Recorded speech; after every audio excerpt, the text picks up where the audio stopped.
What's good, y'all? It's your boy, Sean Peter Blunt guy. Hey! Oh, my bad, y'all. I just had that little thing on the screen. Threw me off for a second. Threw me off on the intro. I don't know why that was there. But anyway, y'all.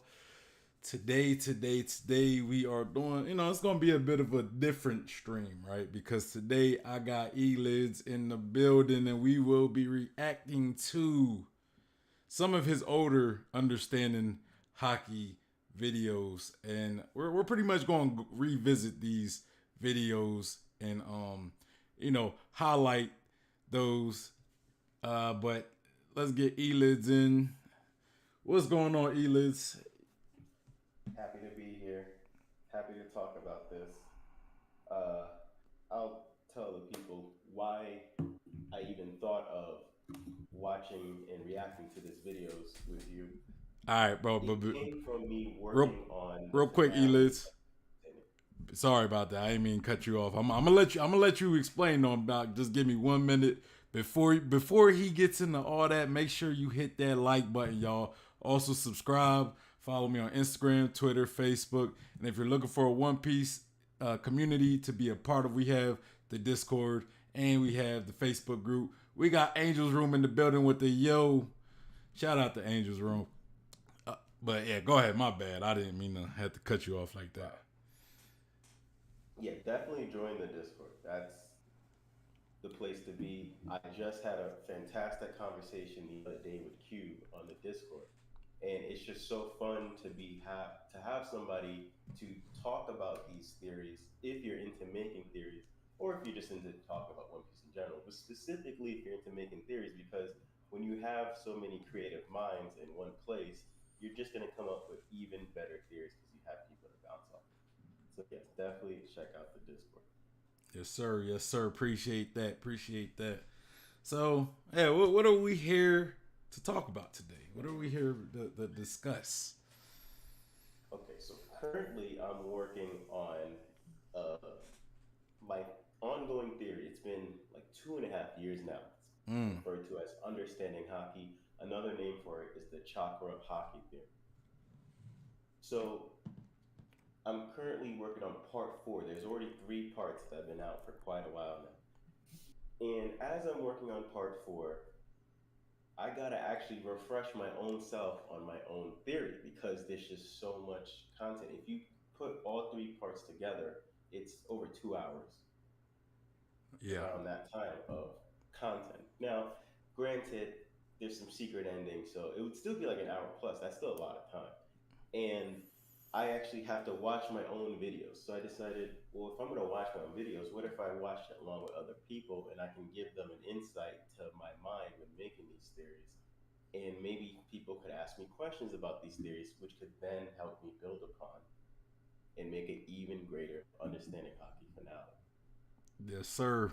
And that's why we are here today. We are here to both pretty much react to your videos. I know I've already reacted to these videos before, but we this is going to be a little different because I got you here, and it's like we're doing this together.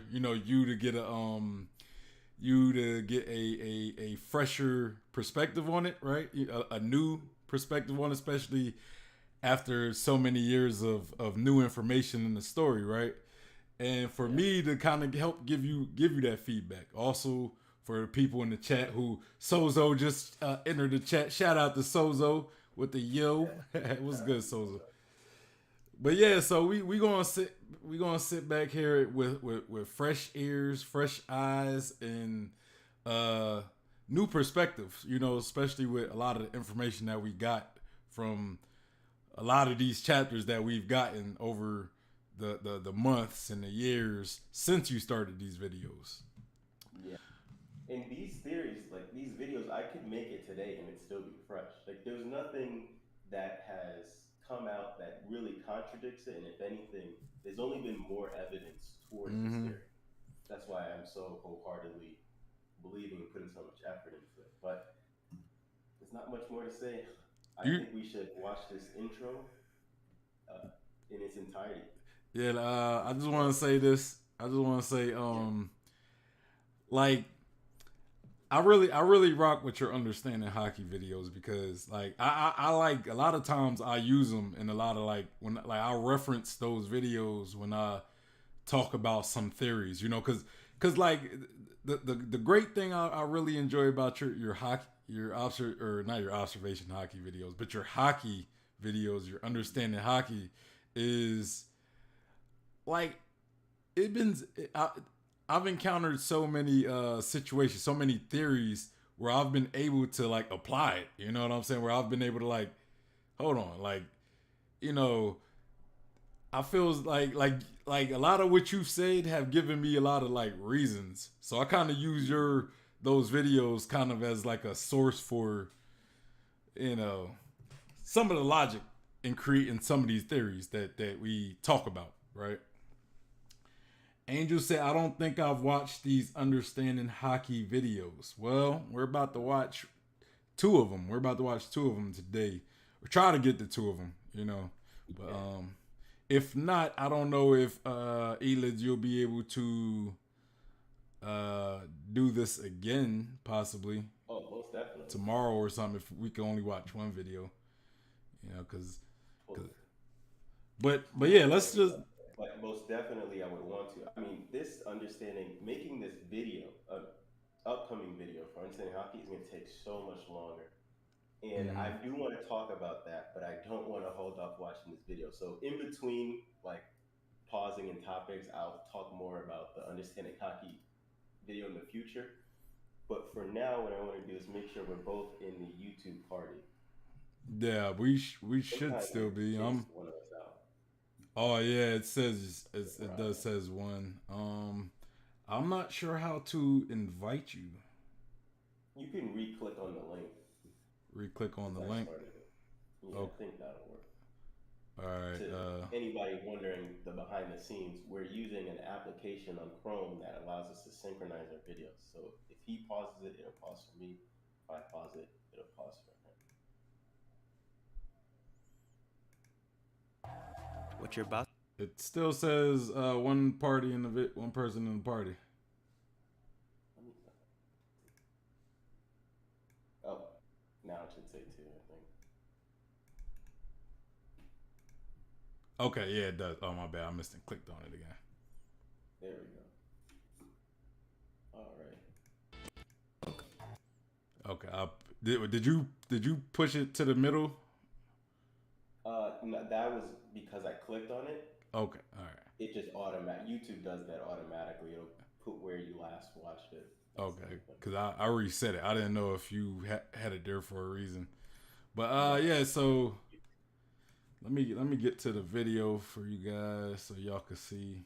All right, so yeah, let's get into it. I'm gonna make it full screen, and you could start whenever you're ready. I'll let you hit the play button. I'll let the whole intro section of this play. Now I'll pause it. All right. What you're about to watch is a highly detailed theory with so much research dedicated to it, you might as well start calling me Dr. Vegapunk. Hold on, am I still in the party? I believe so. All right, because I clicked off the little party thing. Oh, that's just the chat. Okay. All right. Yeah, I wasn't sure. Press play, it's paused for me. If you press play, it will play for me. Oh, so it paused for you? Yep. Okay. I don't really. I'm not. I wanted it to get it. I wanted to get that little chat box off the screen, so I exit off. But I didn't know if it like kicked me out of the party. All right, you go. All right, you press play just so I know that we're definitely still on the scene. I dare say that this isn't just a theory, but it's actually confirmed. Nowhere in the manga is it stated that Haki and Rokushiki are actually the same as of yet. However, there is a sixth One Piece data book. It is known as the Vivre Card One Piece Visual Dictionary, and it's less like a data book and more like a database. It gets regularly updated, and I'm not just saying this as a fun fact. The revision of the information is actually what makes it seem as if this theory is actually fact. Rob Lucci's Vivre Card once stated that after the time skip he learned Haki. That would seem to be contradictory info to what I'm proposing. However, they went and revised it to say that his Haki got stronger. This implies he already was using Haki pre-time skip. The fact that they went out of their way to clarify this leads me to believe that it will be relevant in the future. I'll talk more about the... Which data book that was in? That's the Vivri data book. It's a card. It's a collection of cards. Mm-hmm. Right? Yeah, I know the Vivri card, so it's in the Vivri card. Yeah. Okay. All right. But it was in the 6th data book. That's for all the Vivri cards in. Yeah, the Vivri card is considered the 6th data book. Oh, okay. All right, let's continue. The Vivri card later, but I just wanted to inform anyone that doubts this theory that there is official information that practically confirms this. You can find this info on the official One Piece website, but unfortunately that site is in Japanese. I suggest going to the Library of Ohara for translations. And even more relevant to this theory, there's a Reddit post about this very topic. There will be links below to these things. Now that was some damn fine information to prove my point. However, I didn't make a half-hour video just to show you one nugget of information from a Vivri card. If the data book wasn't credible enough for you, well, don't worry, there's still a ton of evidence from the manga to show why it's true. Or maybe you are convinced, but you'd like to learn more about Rokushiki, Haki, and the real-world inspirations that helped Oda create these concepts. Or perhaps you think it's true, but you also think it's a retcon. Well then, enjoy my theory, or should I say analysis, on why Rokushiki is and always has been Haki. Okay, so that intro, I made it when I was like halfway done making this video. Mm-hmm. Which is a testament to the theory itself. Because that evidence is so that's the strongest piece of evidence. And I wasn't even aware of that when making this theory. Yeah. So, I mean, just to put simply, the Vivri cards are in the form of cards, right? Yeah. So the data book itself is constantly updated. Mm-hmm. They printed out cards that said Rob Lucci learned Haki. Yeah. During the time skip. Then they corrected themselves. So what does that tell you? That means he didn't learn it. It's like 99% confirmed. Yeah. So we know he had Haki before. It doesn't explicitly say how he used Haki. But not only that, they also said that there are Haki-based martial arts or whatever, something like that. That is or martial arts trained similar to Haki. It's like, I think one of the reasons is Oda is waiting to reveal this, right? So if he's waiting to reveal this information, yet a Vivri card came out saying that Rob Lucci learned Haki after the time skip, he knows that information is wrong. So it's almost like he had to slide, in a sly way, had to correct that information without blatantly showing, like, Rokushiki is Haki. Yeah. I mean, yeah, no, like contradictory information out there before he makes that reveal. That statement though, that is a very telling statement. Like when you just like going from he learned it to it's strengthened, right? To strengthen something pretty much implies that it was already there. You just had to make it better, right? You know, Yeah. Like you could. It's like the difference between saying like I build a house versus I reinforce the house. You know, You can't renovate a house if you don't have a house to begin with. Exactly. Angel's Room said, I don't know why, but I already like the way this theory is going. And then Cube said, what's up? Shout out to Cube. Welcome to the chat, Cube. Oh, man. But yeah. So, yeah, I'm with you, though. I'm with you on that. People might say something like, oh, well, what if it's a retcon? What if Rokushiki wasn't Haki, but then Oda just wanted to retcon? Yeah. This is really almost the reason I do that is really to address. There's some people that go, "Oh, Haki is this, Haki is that," and they try to criticize Oda as if he's just trying to. It's like a cheap writing tactic that he can make Haki this, Haki that. But what I try to emphasize in my video is the whole concept of Haki comes from Chi, and Chi is supposed to be all things. Literally, why there's the voice of all things, why there's breath of all things. Yeah. And it's really about understanding chi and what inspired Oda to understand why these things are haki and to begin with. And that's a big motivation of me making these theories. And when you look at it, right? I I I, Hmm. I think like what other explanation do you really have on how Rob Lucci was really able to bypass Luffy's devil fruit abilities, right? Because we always like Hmm.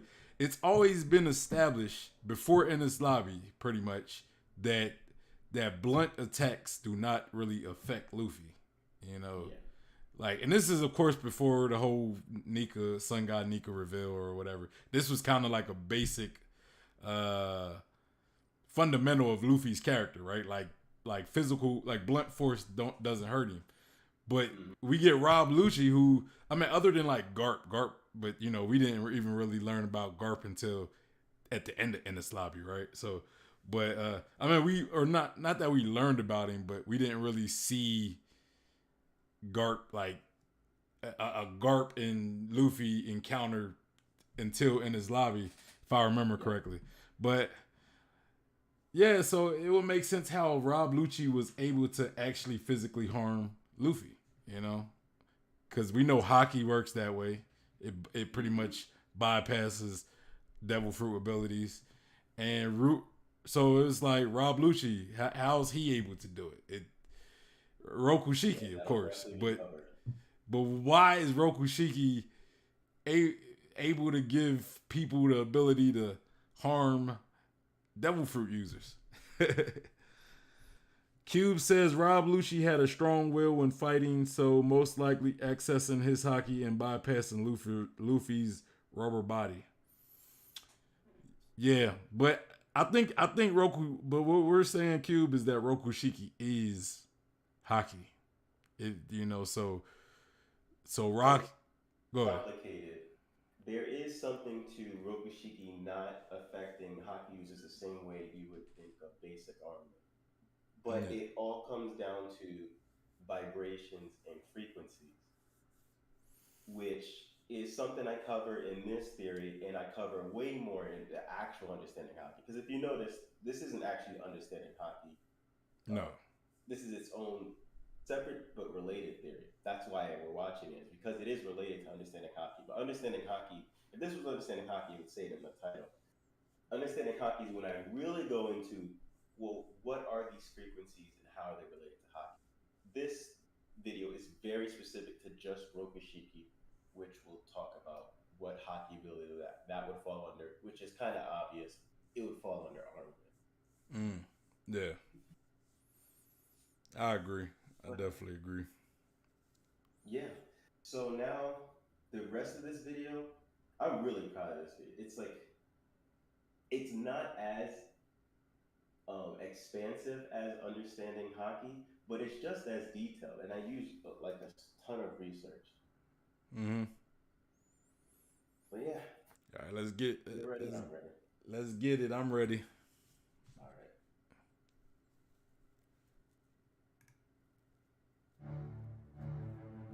Our abilities far exceed those of a normal human, as you can see.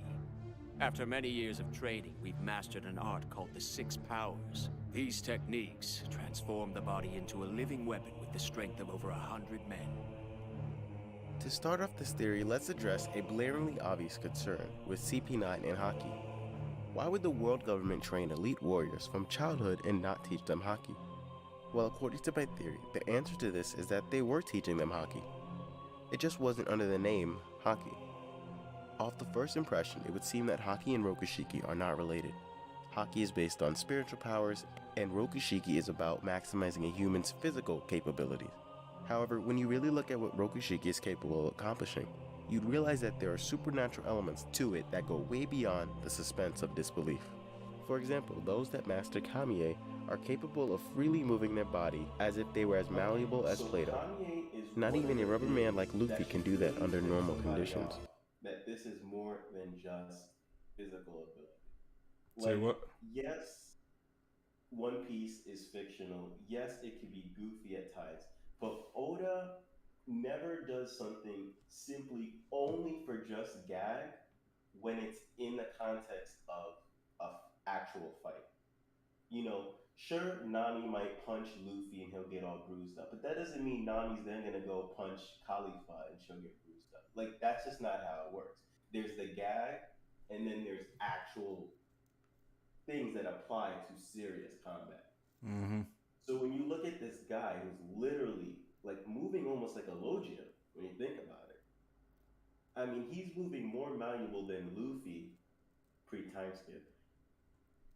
You're talking about And Luffy's literally made of rubber, and this guy is more malleable than Luffy. you're talking about So that the is dude with one the of the zipper. things that should be a glaring point to that could tip off that this is more than just physical training. You talking about the zipper guy? What's his name? Yeah, this guy. They having problems hearing you in the chat. Hold on, I'll turn you up my side a little bit. Talk. Say something. You know what it is? Part of it could be I don't have carpet on this floor. Speaking of house renovations, I'm renovating this room, getting new carpet tomorrow. That's why I can't do stream tomorrow. Yeah. All right. So there's probably some echoes, probably messing some stuff up. Oh, Cube says perfect. Okay. I also brought the mic closer to myself. So yeah, just to summarize that, Kamiye is one of those abilities that to make it pretty glaringly obvious this is more than just physical training. Like to move the way that Mr. Chapapa can, zipper mouth guy, like it's just insane. This guy's moving more malleable than a literal rubber man. You know, it took Luffy becoming a god. Mm-hmm. It took him becoming Sun God to really become this malleable. Yeah. Yeah, I mean, it's like they turn into paper, kind of. You know what I'm saying? Like they're real. Yeah. It's like a paper. And you would think that's a double fruit. You'd be like, "Oh, this person has a no." I mean, apparently it was just physical training, but Luffy kind of did something like that in Skypiea against Enel. Exactly. Where I forget what it was like, dumb Luffy or something. I forget what he called it. Yeah. But even then, that was more just him like loosening up. I mean, this is to another degree. The guy, this guy can literally make his body look like a crescent moon. Like that's crazy. Yeah. Oh, is he the moon god? What is his name? I can't remember his name. It was I don't remember. Yeah, I forget his name too. I call him Chapapa. Chapapa. Just because that's Chapapa. All right, let's continue. All right. This changed for Luffy when he learned Haki. In order for Luffy to use Gear 4, he must have Haki. The question is why? Well, it's because Armin Haki does more than just make Luffy's skin harder, which is similar to Tekai. It allows him to freely move his body, like with Kamiye, and fly, like with Geppo. Basically, how I see Rokushiki is that it is like an incomplete version of Haki, which is something that already occurs in One Piece. Mantra is a concept that focuses just on observation Haki. However, the two are considered the same thing despite Mantra not covering all the bases that Haki does. Ryo is a power that focuses on Armin Haki, more specifically Advanced Armin Haki, which involves a spiritual aura. And once again, Ryo doesn't see the bigger picture like Haki does, yet they're still considered the same thing. You know what I think it is though? I think like Skypiea and like Skypiea in his lobby, I think Oda was kind of testing out like Haki to a degree, you know, because again, remember like in Skypiea, Oda didn't really have an idea of Haki at that time, but he was using observation Haki, right? He was using like Enel and his crew was using observation Haki, and I think kind of like same thing we got in this lobby. We got CP9 who's using armament Haki. You know, so I think this was Oda kind of testing some things out, you know, testing out Haki, you know, like maybe he didn't have a full on idea of it yet, but he had an idea and where he wanted to go. And those was just like tests, you know. That's what I think. But I think he did have a general idea. yeah, He may not have had the term hockey, but I do think he had an idea of what he wanted to do. Because one of the things my chakra theory shows is that like this is stuff, these are concepts that existed for thousands of years. mm-hmm. It could have been the roadmap for what he wanted for hockey. So he could have already saw, hey, this is what the physical abilities I want it to be. This is what the mental abilities I want it to be. And the term hockey is really not that different than chi. Like the chi and ki are the same thing. Like I can't imagine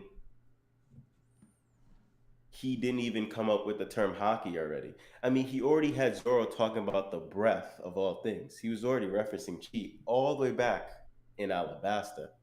Yeah. So I do think he had it pretty well figured out. Yeah.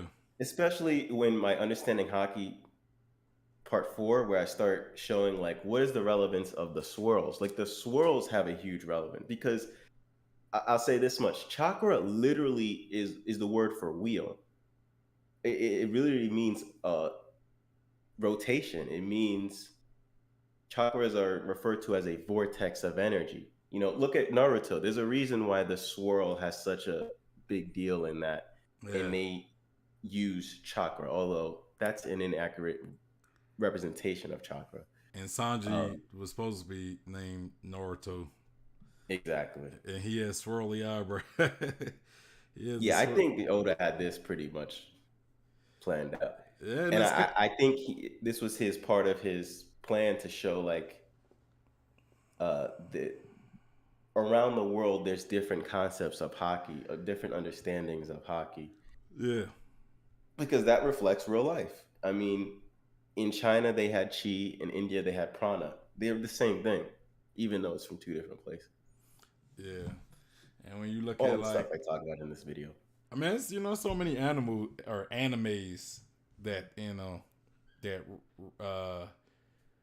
speak about like swirls, you know what I'm saying? Like how they relate to, you know, like energy or life, you know, kind of like Gurren, what's it called? Gurren Lagann or whatever. It's the whole anime is pretty much related to that. When you got the Swirl King and, you know, or the Spiral the Spiral King, and then you got like how you activate the mechs. You use like a little spiral key, I think, if I remember correctly. But yeah, if you're ready, we could continue. Right. Unless you got something else. What I propose is that Rokushiki also focuses on armament haki, except as opposed to Ryo, where the focus is on the spiritual, Rokushiki is accomplishing what is possible through the physical applications of armament. This means a master Rokushiki can make their exterior harder or shapeshift, but can't use it to bypass devil fruit powers or shoot an energy wave. But hold on, isn't there a power that can be used once mastering Rokushiki? In other words, a technique that is more advanced? The Rokugun is an attack that doesn't actually need to touch its target and does internal damage. It has been shown to do no damage on the front of what is being attacked, but rather do damage out on the other side. It also was capable of harming Luffy despite his devil fruit powers making him rubber. Doesn't that sound familiar? Perhaps. I actually never considered how alike that Rokugun and Ryo are. You know what I'm saying? Yeah. But like very, looking at very eerily similar. And looking at it, it's like, dang man, like it literally achieves the same thing, right? Except Luffy was much weaker, so we don't know how that would do against somebody like Kaido or Doflamingo even, you know. But I'm pretty sure if Lucci did that to like Doflamingo, it would have some effect. Yeah. All right, let's. It's eerily Perhaps similar. the first. What'd you say? It's eerily similar. Yeah. So that part of this video really highlights this connection to understanding Haki. I literally reference Root and the sacral. I don't really do that for the rest of this video. I kind of just wanted to show the audience like this is connected to my Understanding Haki video. Okay. So vibrations are on a spectrum. It's like the rainbow or music, notes of a sound. So if someone were to learn Haki, they can start at a certain vibration. I think Haki is the most common term in the whole world of One Piece. Only certain places use different names, like Wano and Skypiea. So I think it is sort of like basically create a homogeneous effect that most people learn Haki in a similar way. But maybe there was a time where people learned Haki in different ways. It's called, I don't know if you noticed at the beginning of the start, after the intro, the title screen, at some point it said different paths to the same truth, meaning that you could go about things in a different way and end up with the same result. Skypiea, they ended up discovering Haki in a different way than Wano did. So if someone is training in Rokushiki, that's essentially training in Haki, but it could be done in a way that you start strictly just physical and make your way upwards towards more spiritual frequencies. Okay. So that's why possibly that if you learn all the 6 powers, you end up with the 7th power, which is actual advanced armament Haki, because you started lower and went higher, as opposed to someone like Luffy getting trained by Rayleigh, where you kind of start in the middle of the two, where you do have this armament hardening, which is like Root Chakra, but you also can bypass Devil Fruit abilities, which is more of a sacral aura type ability. Yeah. Because if you look at that panel where Rayleigh is talking about why it is, he can hurt Logias, it specifically highlights that he has aura around his hand. He doesn't even say anything about his, being tougher because of arm or anything like that. They highlight just the aura. So it's that aura that affects the Logias. Got you. Yeah. This is it's just insane. I implore anybody, this isn't just me self-advertising, but if you really want to get a grasp of this stuff, watch this after the video, because I hit you with so much stuff. There's always constantly something. You're always seeing words on the screen because there's just so much stuff to reference.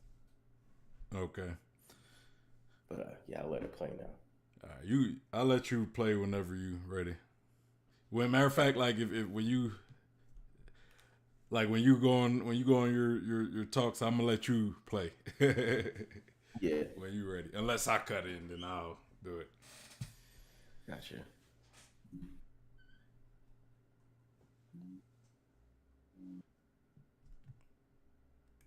First 6 powers are Root Chakra, and the 7th is Sacral.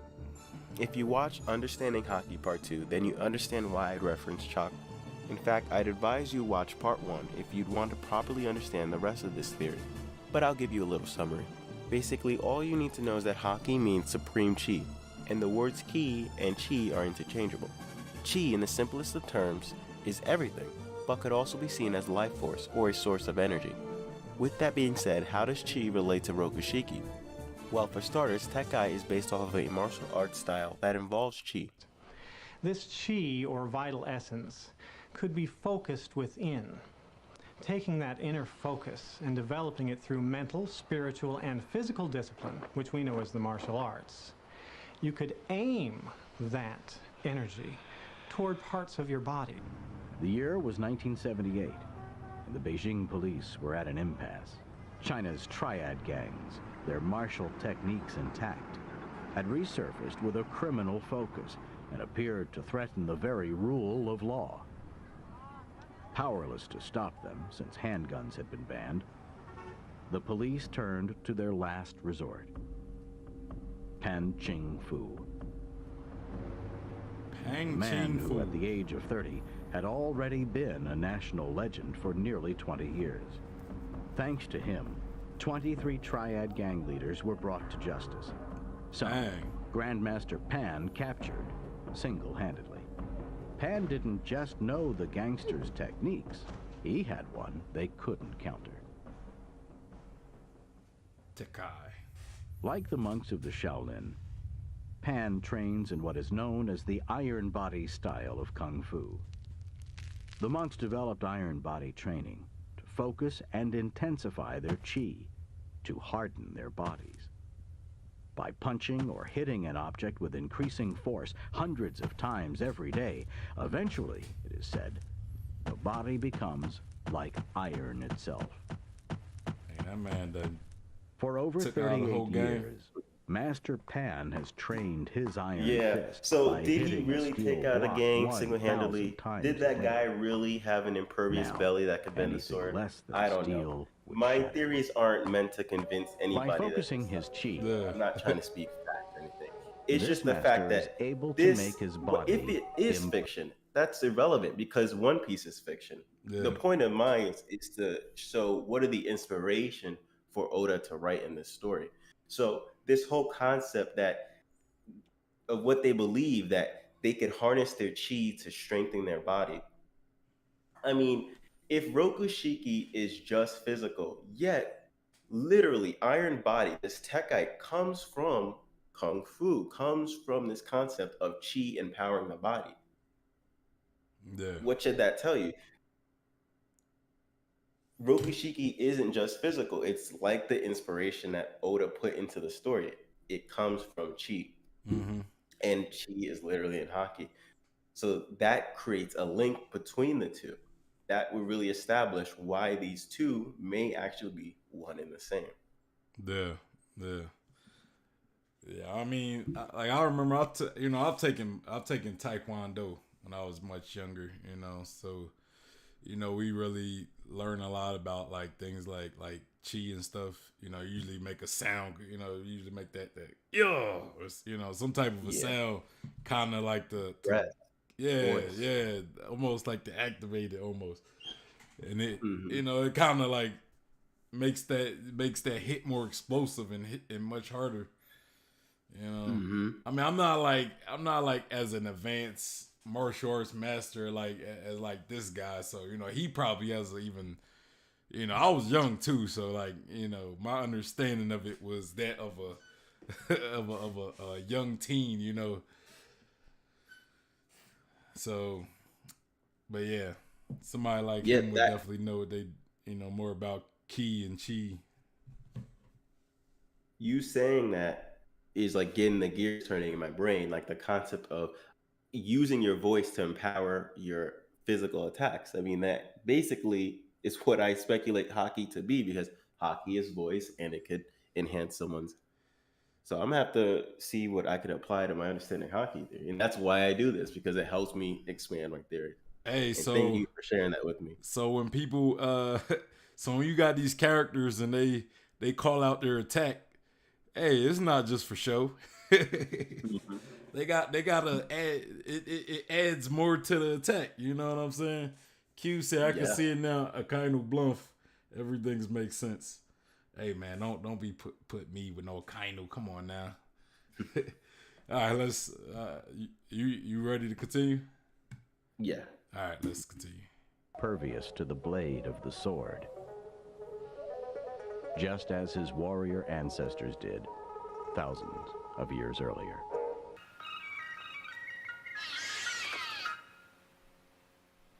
This Dang. clearly shows that the real-life inspiration comes from the same source for both Haki and Rokushiki. Next, we'll look at a phenomenon linked to Rokushiki, life return, also known as biofeedback. To explain the technique used by Kamudori and Lucci in the simplest of terms, it pretty much means Before to we have the continue, ability to freely control one's body. Life return and Which I don't think biofeedback applies is one just of the to most underrated concepts in One Piece, first of all. Hey. And it really goes under the radar. Like, I don't think we're in there's the so same many party anymore. unexplainable things. Sorry, what? I don't think we're in the same party no more because I think every time you pause it, I haven't. My video keep playing Oh, okay. because like you started talking and the video kept going and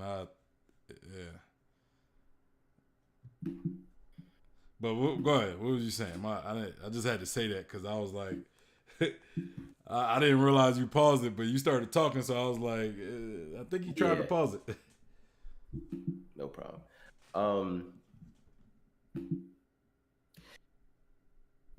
With life return, you could explain so many of the unexplainable things that are within One Piece. You know, if you look at Gear Fourth and how so many of those things work, I think I shared with you before, like how, you know, this was back when people were speculating, is Luffy actually rubber? Oh no, he can't bend his arm because it's rubber. It's like, well, if you apply life return to what Luffy's doing, you could understand why he can do all of these things. Now, when life return was explained to Chopper, funny enough, it was sort of in a gag moment where Kuma Doherty was like, oh, I can be fat, I can be skinny, I can be this, I can be that. And it's a gag, but it's also supposed to be taken serious within the context of One Piece and what can be done. Now, think about that in relevance to what's happening now in the manga, where it's like Luffy's like, well, now gag is a part of my ability. Now I can shapeshift and transform and all that like normal, like it's nothing. Yeah. I do think that this life return, the relevance of life return will be coming back more and more within the concept of One Piece. No, that makes sense. I don't think I still think we're not in the same party on that. Yeah, if you want to try and re-click the link.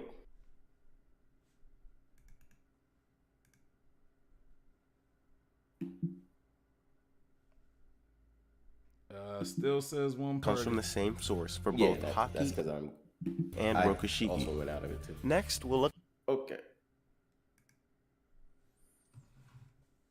So now we should be in the same party. Yeah, I think we're good. We'll look at a phenomenon linked to Rokushiki, life return, also known as biofeedback. To explain the technique used by Komodori and Lucci in the simplest of terms, it pretty much means to have the ability to freely control one's body. Which I don't think applies just to the two mentioned, but all CP9 members, and Rokushiki used to its full extent. So then, what is biofeedback in real life? You should be asking. Well, biofeedback is the process of gaining greater awareness of many physiological functions of one's body, primarily using electronic or other instruments with the goal of being able to manipulate the body system at will. Keyword, will. Kumadori in the Viz translation uses the word consciousness. This plays a pivotal role in linking Haki and Rokushiki. Words such as chi, spirit, willpower, and consciousness are all synonymous in one way or another. It's all about what makes up and animates reality itself. So basically, Rokushiki and Haki both involve chi. Now, how can I use that to further compare and contrast the two? The way I see it is that the two have similar origins but take different paths that would ultimately lead to the same point. So, did it pause for you? Yeah, it paused. Okay. Different paths to enlightenment. This whole concept of enlightenment. See, that overall applies to devil fruits.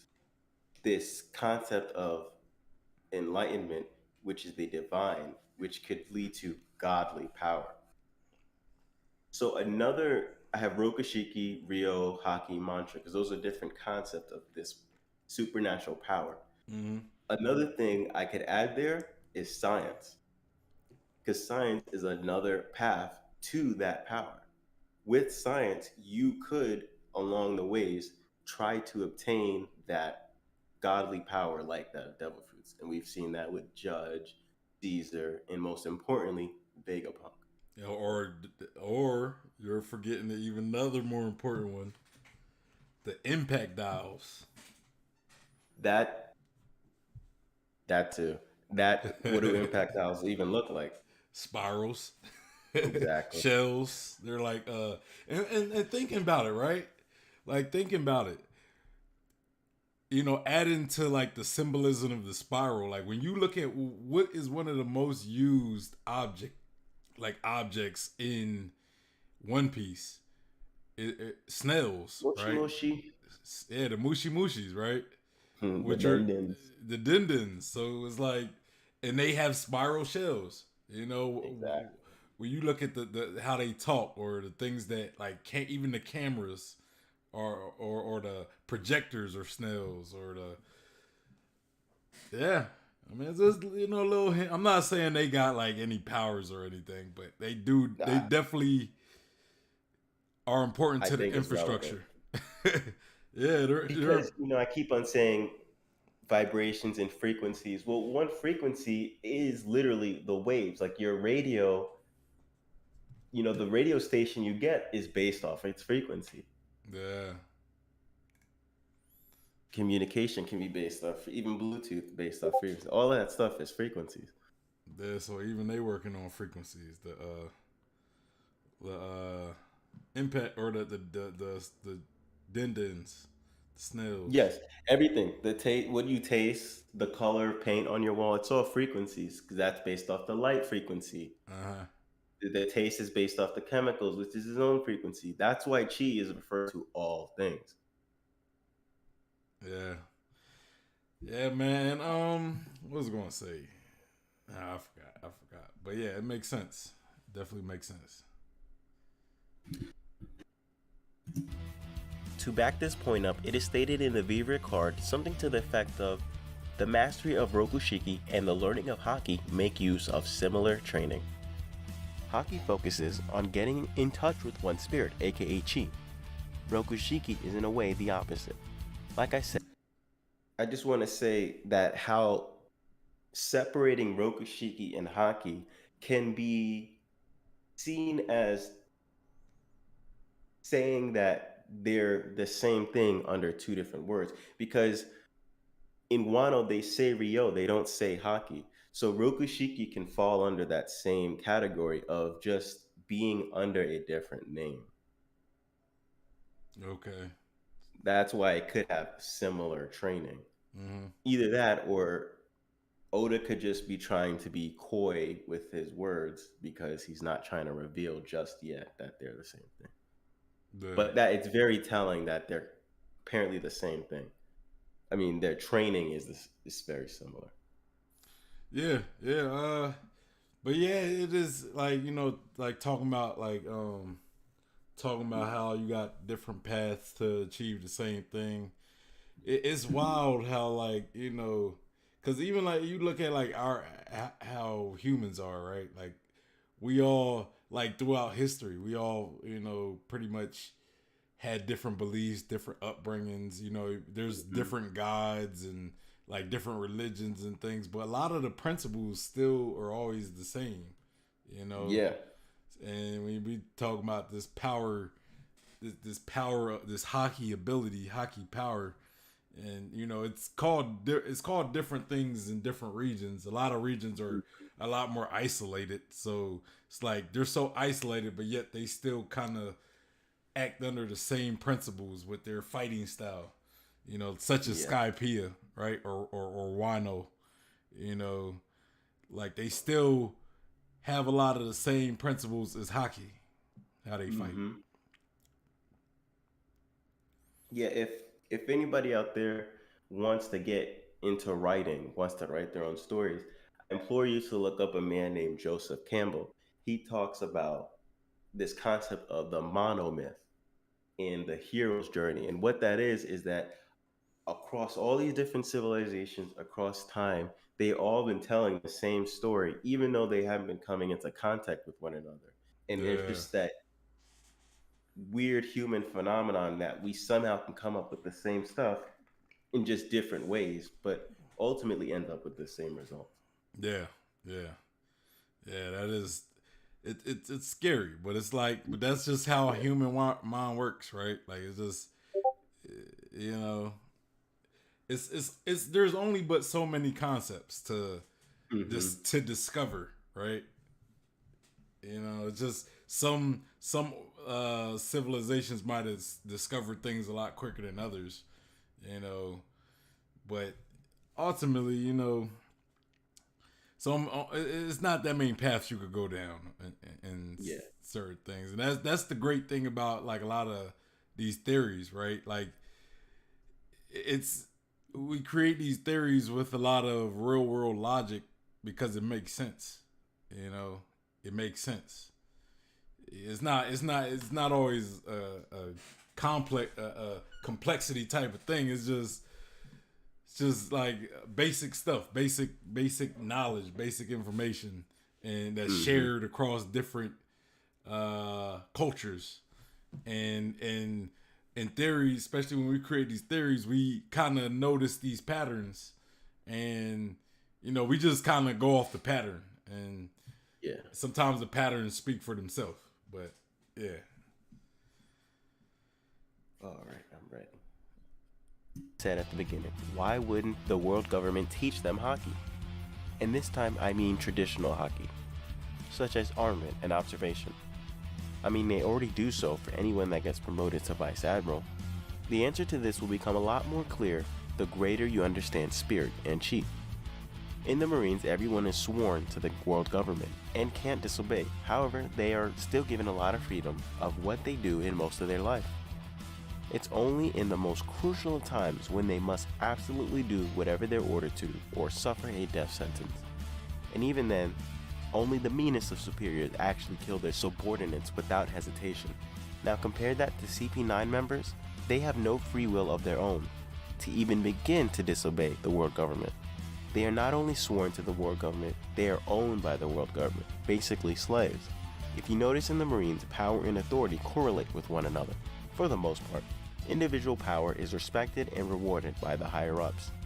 However, in Cypher Pole, someone like Lucci is hundreds of times stronger than Spandam, yet still has to listen to his superior's every order, even if he doesn't agree with or respect said person.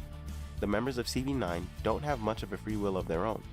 They do, however, have very potent willpower. But the thing is, their willpower isn't cultivated from their own personal conviction. They were raised from childhood to be the property and live for the will of the world government. They don't recognize their spirit as their own, thus wouldn't be very spiritual people. You can't expect people without their own conviction to utilize spirit-based attacks very well. This brings us to a confusing part of the theory, but with time. Oh, I kind of like where you're going with that. Like the fact that they're, because they're slave-like, right? They don't really, they can't really act on their own will. Their will isn't even their will anymore. So, I would think somebody in that position, as dangerous as they may be, they're still, they're still limited, right? They're still limited because they're, we're somebody like Zorro who his will strengthens him and it's his will, he can feed off of that will. He can be replenished from that will. As far as CP0 or CP9 or just any of the Cypher Pole agents, because we don't really know how deep that goes as far as, the ownership of, being property of the world government, but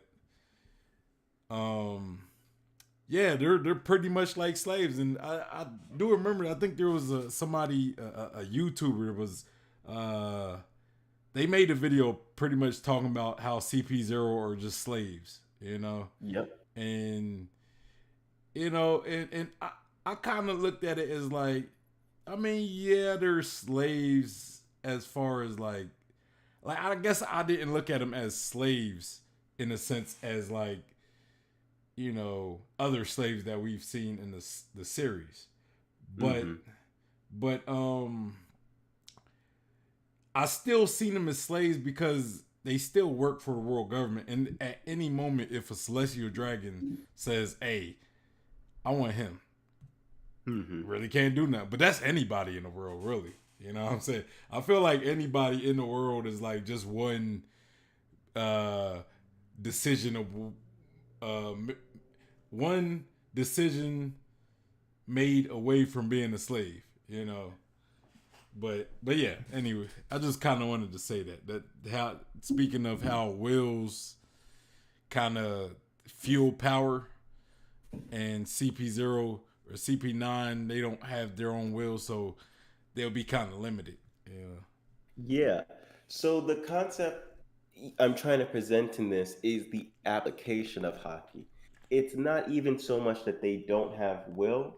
They definitely have willpower. Think about this. What if I told you to do 100 push-ups right now, you're gonna need willpower to do 100 push-ups. Mm-hmm. Like, there's no way you're gonna do 100 push-ups without willpower, no matter how strong you are, really. Because that takes a lot of effort to just keep going. If I told you to plank for 10 minutes straight, oh, you best believe you're gonna have to have willpower to do that. Like, there's just the excruciating pain. So to train their body, they have to have willpower. So it's not even so much to say that they don't have willpower. It's really the application of that willpower. Their willpower is applied to the world government. They are objectified to the utmost degree, and that's why their Haki ability is more physical than spiritual. Because if you're really spiritual, you're really supposed to be untethered. This term woke has been very bastardized in modern, come on, modern times. But the whole concept of woke is like, you're just an untethered person. You're not someone who's restricted to this earthly realm. Mm-hmm. So if you're objectified and you willingly submit yourself as an object of the world government, you're anything but tethered to the physical realm. That's why you're so physical. That's one concept that I really hammer on in this video. There's another concept that I didn't go as deep into, and that's the concept of emotions. Yeah. That also plays a role in what kind of Haki you're gonna have. If you notice, Virgo's not a CP agent, but he's very stoic. He's very emotionless. He's basically heartless. There's oftentimes he's referred to as almost like a robot. Mm-hmm. And what is he? He's someone who specializes in armament and rokushiki. And CP agents are oftentimes very emotionless. Even when they have a bit of a personality, they're still heartless. Like Khalifa has a personality, but she's still heartless because of how she could live a entirely different life, fool those people, fool Iceberg every single day to his face. It takes a heartless person to do that. Yeah, that's true. Yeah. And I'll expand upon that more when we talk about the spiritual application of Haki. I guess what I was talking about though, as far as like wills, right? Where like CP9 and CP0, they're kind of like tools, right?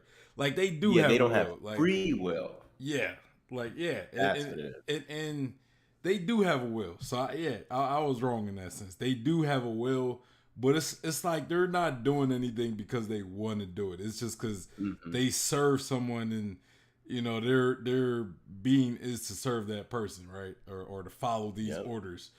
Whereas, and that's still relevant now. Just look at the guy who interrupted Kaido and Luffy's fight. Yeah.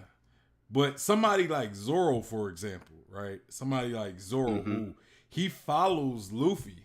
He doesn't have to follow Luffy. Like at any time, if he really doesn't want to, he could just stop following Luffy. But he wants to follow Luffy. He takes orders from Luffy because he wants to. And and ultimately his will is to be the strongest swordsman because he wants to be the strongest swordsman, not because he's told to be or not because he do it. So it's like he fuels himself, I guess. As with CP9, they don't really have any real motivation because it's just like they do what they're told. Their motivation is just to follow orders. But it's not like it's different from being motivated to do something because you're told to do it, but then doing it because you want to do it, right? Like usually, if you want to do something, I feel as though your will will be a lot stronger than you just doing it because you're told. And yes, you could still have a strong will as well, but. It's something about like being more, doing it because you want to do it. You know what I mean? I'm kind of having a hard time of kind of explaining my point, but no, I think you're really along the lines of how it is. Yeah. But I'm ready. Very well. This brings us to a confusing part of the theory, but with time and enough explanation, it can be understandable. If Rokushiki is meant for people that aren't spiritual, why would it then be considered the same as Haki, which is a spiritual power? Well, here's the thing. One does not need to be spiritual or aware of spiritual phenomenon in order to be affected by or utilize the spirit, aka Chi. Yes, it is true that Rokushiki is far more material, or in other words, physical, than traditional Haki, but that doesn't negate the fact that Chi is being used in both abilities. Chi is just as much physical as it is spiritual, because the physical and the spiritual are two sides of the same coin. The effects in which Chi is used is based off of the frequency of the user. The frequency is based on the intent of the user. Let's compare a spiritual power to a physical one. Those that train to master Rokushiki are meant to be the best fighters, but I'd say it's even more accurate to say they are meant to be the best weapons. Ryo, which is heavily spiritually based, puts an emphasis on empowering a weapon using their spiritual orb. Rokushiki sees the human using the power as the weapon, thus the usage of the Chi is going to focus on their physical body. You see,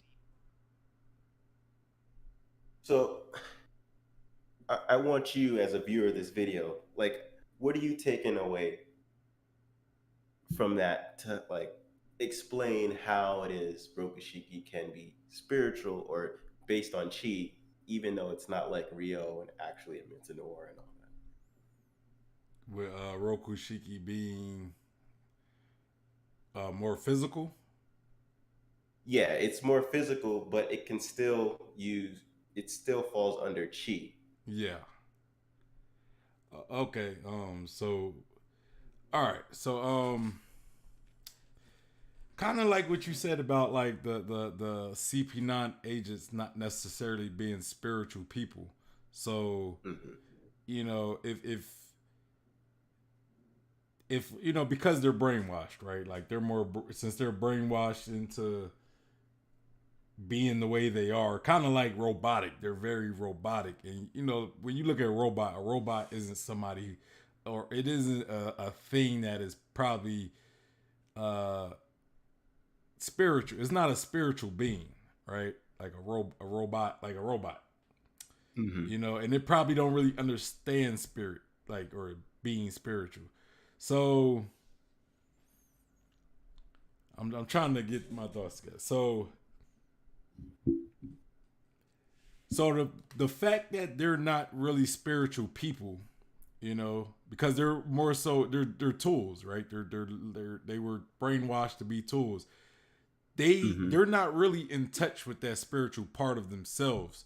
So something like Rokushiki, which is probably a style of fighting that isn't really heavily based in spirituality, it would be a lot easier for them to use and master because they don't have to be spiritual in order to master it.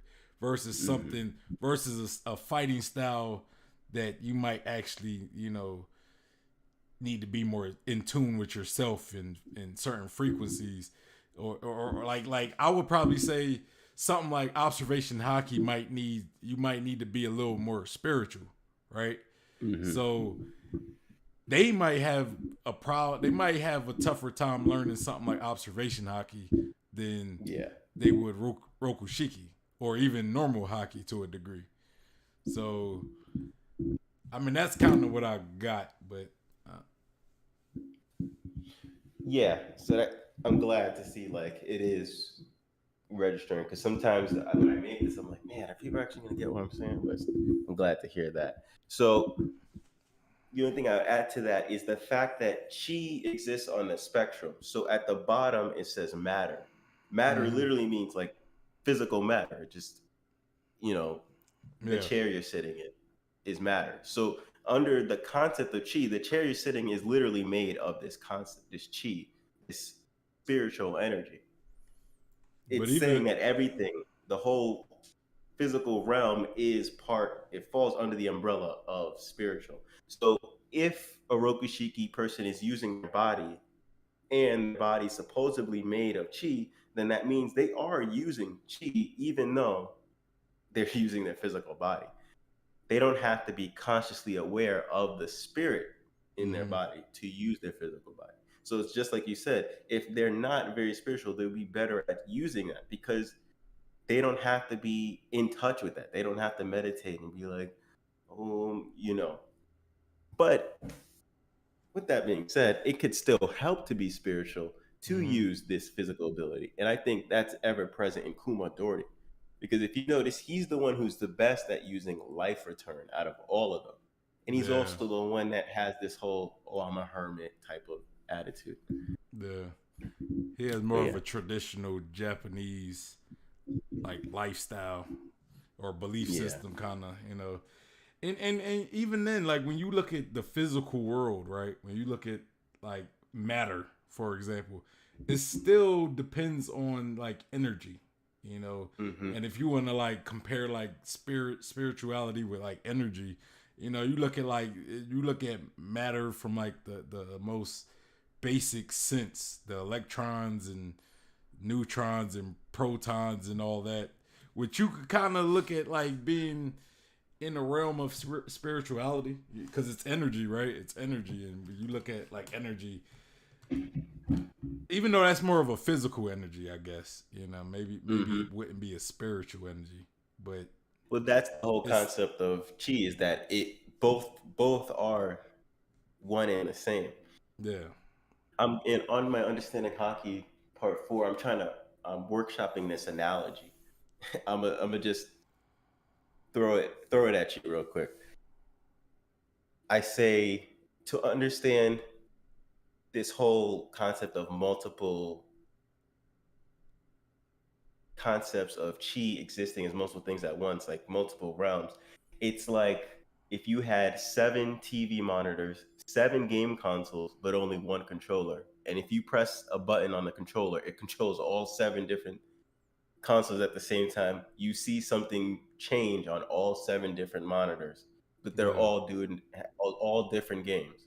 That's basically what this whole concept is. It's like one focal point, but they all simultaneously exist as this different thing. Yeah.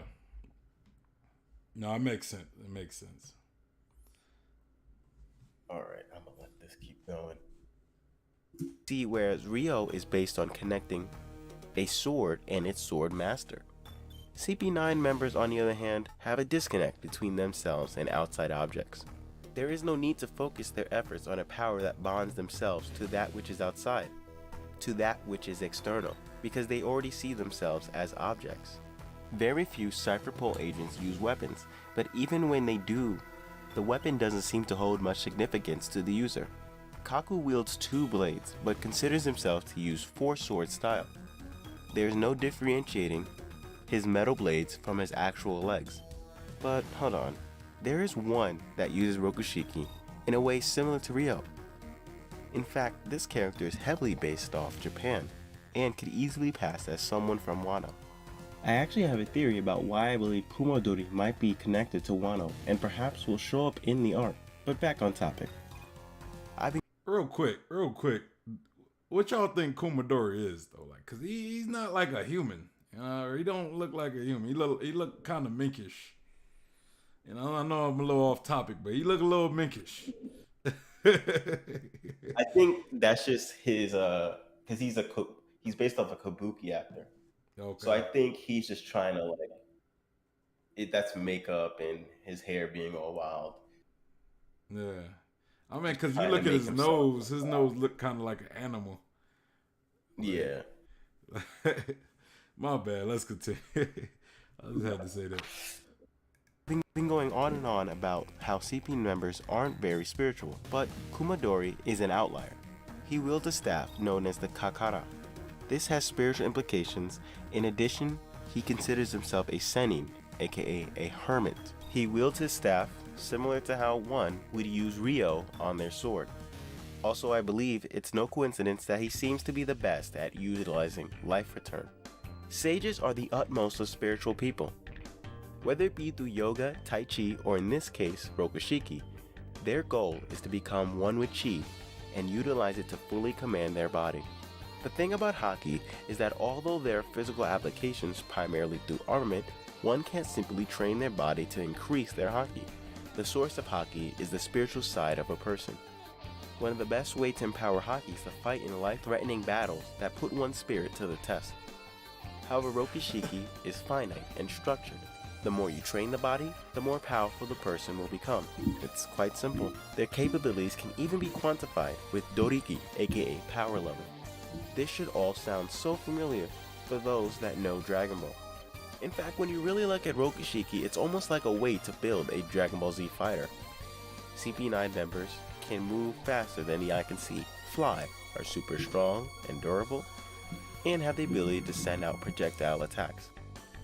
Anyway, the point I'm trying to make is that we can use DBZ as a reference to understand Rokushiki. It's not too complicated. The stronger the person's body is, the more powerful their ki, or power level. Where it gets more complicated is when you realize it's more like the other way around, where it's actually the stronger the person's ki really means the stronger the person's body. First thing to understand is that just because a person has higher power level, it doesn't mean they are outright physically superior to another. Someone like Birder may have a lower power level than Ginyu, yet he is faster than his captain.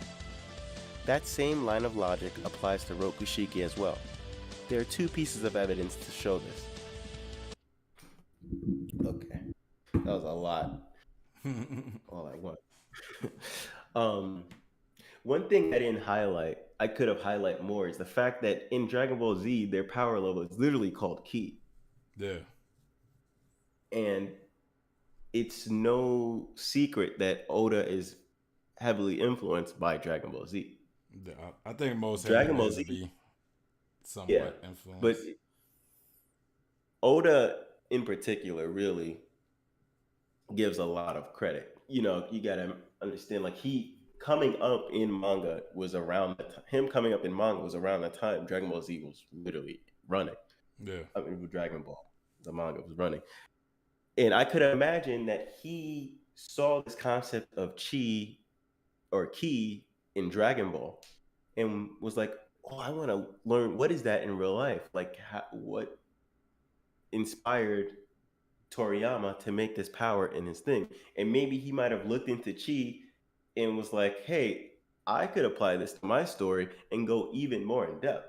Because what Dragon Ball does is a very surface level. In fact, the way you described when you were talking about how, well, if you look at matter and it's like a physical, it's the energy. It's you know, that's how Dragon Ball treats chi, is literally just energy. Mm-hmm. And I think Oda was like, I can do that, but even more accurate, even more in depth. No, that makes sense. It definitely makes sense. And it's like that whole surface level or basic is what, if you apply it to Rokushiki, it's almost like it adds up, because Rokushiki in itself is just the on the surface level. It is just the most primal way of using chi, because it's just their physical body. Yeah. You know, they're not really expanding upon what their spirit potential can do. In the same way you look at Dragon Ball, it's like it didn't expand upon what chi is. It was more just like, it's just energy. It just makes you stronger and all that. Yeah, it's kind of like Rokushiki is just really a fighting style that's that implements haki, you know, to really boost your fighting, you know. Like, that's kind of how I see it. You know, it's not really, it's just like where something that's like what this video is showing for the most part. It's like it's making haki applied in a very narrow, specific way. Yeah. Rather than being expansive, like, oh, I can do observation, I can, you know, maybe if I have confidence, I can do this and that. But it's more just like, it's funneling and focusing the potential of haki in just their body so that they can fight better. Yeah, it's almost used as a amp more than actual tool itself, right? It's just look like, that's kind of how I looked. It amps their abilities to where they can do insane stuff, like, you know, like the finger gun or whatever. Yeah. As to where use a sound analogy later in this video. Yeah, that's how I see it. Angel said he got nothing. He got nothing to add. Yeah, that's the thing about these is this it's so detailed. It's almost like I'm trying to tag you along.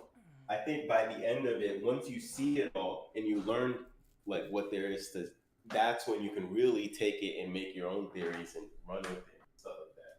I Yeah. mean, that's what I do for my own self. Look at my Red Sea theory. It's about how I say, oh, I think the concept of earth, how that's with the root chakra, how I even say like the demons are almost like inherently using tech guy, Mm-hmm. right? So it's kind of a callback to this video and understanding hockey. Like that's my goal. That these videos don't almost be like informative and expanded upon. And that's probably like Big Mom and Kaido too. Like they probably like inherently just not even like consciously do it. They probably just have tech eye on automatically, and that's kind of like why when like we learn of Big Mom and she's like an iron balloon, but when she's in an emotional state, like a vulnerable emotional state, such as like sadness or depression, she's actually her body's actual vulnerable as well, because because how we talk about like emotion in hockey, and with Big Mom, it's almost like she has an armor. It's just like she's automatically iron, but and ever since it's not even like, oh, this is what she developed after mastering hockey. It's like, no, she's always been like that. Yeah, Before she even knew what hockey was. Yeah. So I just think of it as like an automatic armor that she just naturally has on, but it can probably be vulnerable if, let's say, she's sad. So maybe she just has to have a level of calmness or like she has to be emotionally stable for it to be active. Like that's what I assume, right? Ace says Luffy under the effects of Sea Stone directly mirrors when he uses too much haki. He awakens after learning haki as if it's a requirement. Luffy's on the Sea Stone. I'm trying to break that down. Yeah, I see what he's saying, and I do agree. I that's a big part of understanding hockey. Not as much this specific theory, but like there's a connection between hockey and devil fruits, and there's so many examples of this, and there's just more and more examples over time. I think a good most recent example is when Law explains. They ask why can't he just use shambles on Big Mom and Kaido? Why can't he just use his OP abilities? And he's like, well, their hockey's too strong. It's like it's never really expanded upon or explained why their hockey being strong has to do with the way his devil fruit works. Yeah. In fact, that's something that's not really explained much. But it's sort of just present. Like there is a connection between hockey and devil fruits. And I think it's going to be revealed at some point in the future.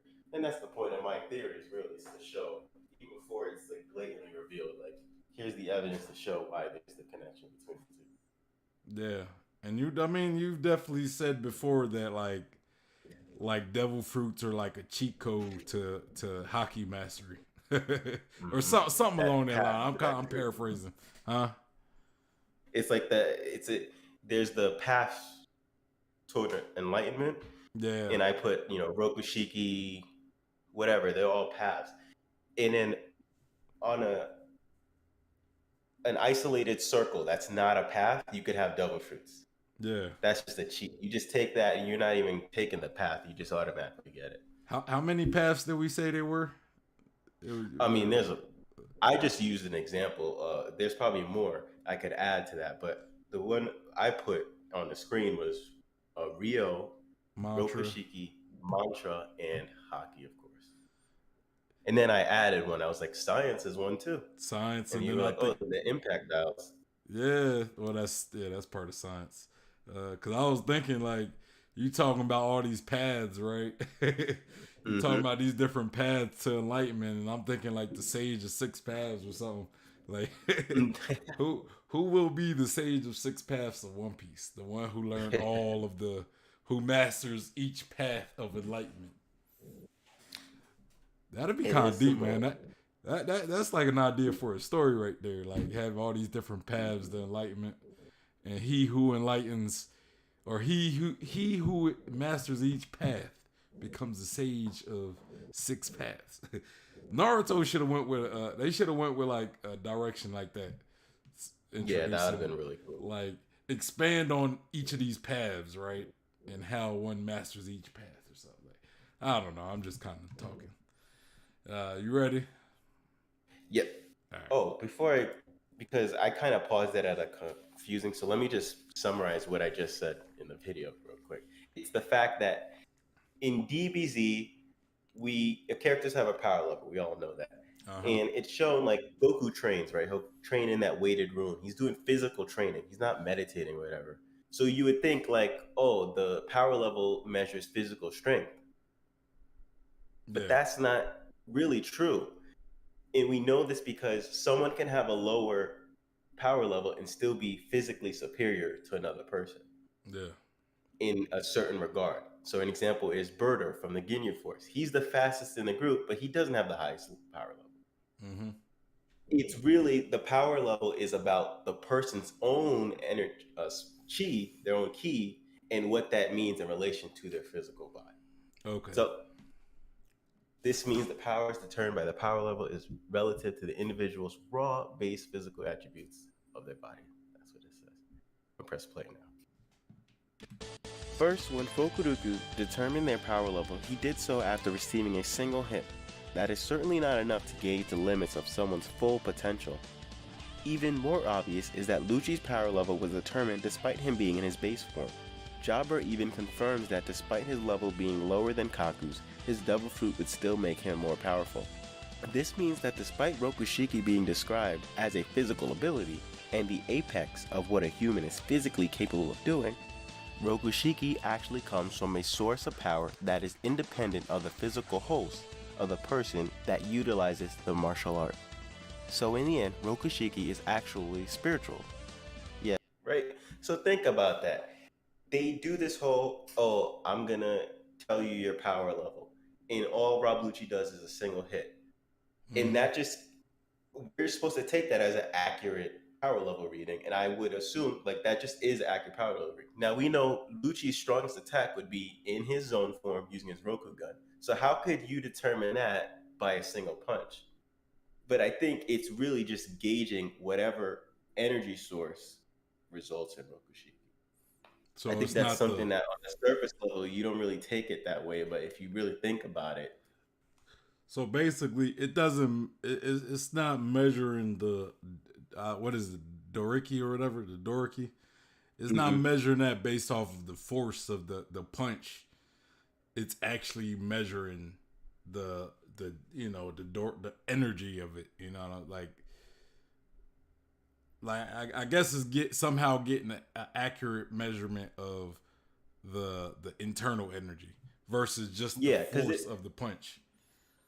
Exactly, because why would they have Kaku, who doesn't have a double fruit, measure up against Jabra, who does have a double fruit, and be like, well, Kaku is superior? Like, it doesn't make sense. If they wanted to get it accurate, you would have Jabra turn into his zone form, then do the measurement and compare it to Kaku.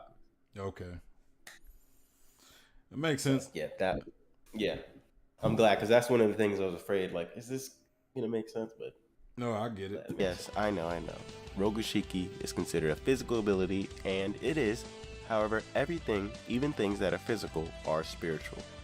Although energy may appear to take on many different forms, all things in nature, and in fact all things in the universe, are intrinsically woven together, so that we are, quite literally, all symbiotically one with the universe through the system of chi. You might be wondering how you can differentiate spiritual from physical if everything is spiritual. Or if Rokushiki is spiritual, how come attacks like Finger Pistol or Iron Body don't bypass Devil Fruit power like normal armament Haki? They are both spiritual attacks according to this theory, so why the inconsistency? Well, if you watched Understanding Haki Part 2, you'd see an answer that's pretty easy to understand, in my opinion. In that video, I used prana and chakra, but this time I'll stick to using chi. The thing about spiritual essence is that it's supposed to make up all reality, and all things that exist are interpreted on a spectrum.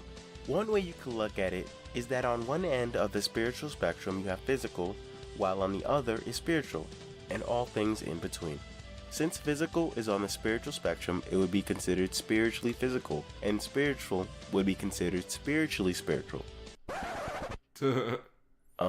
Okay. So, one sounds like an oxymoron, and the other sounds redundant. So let's use different verbiage.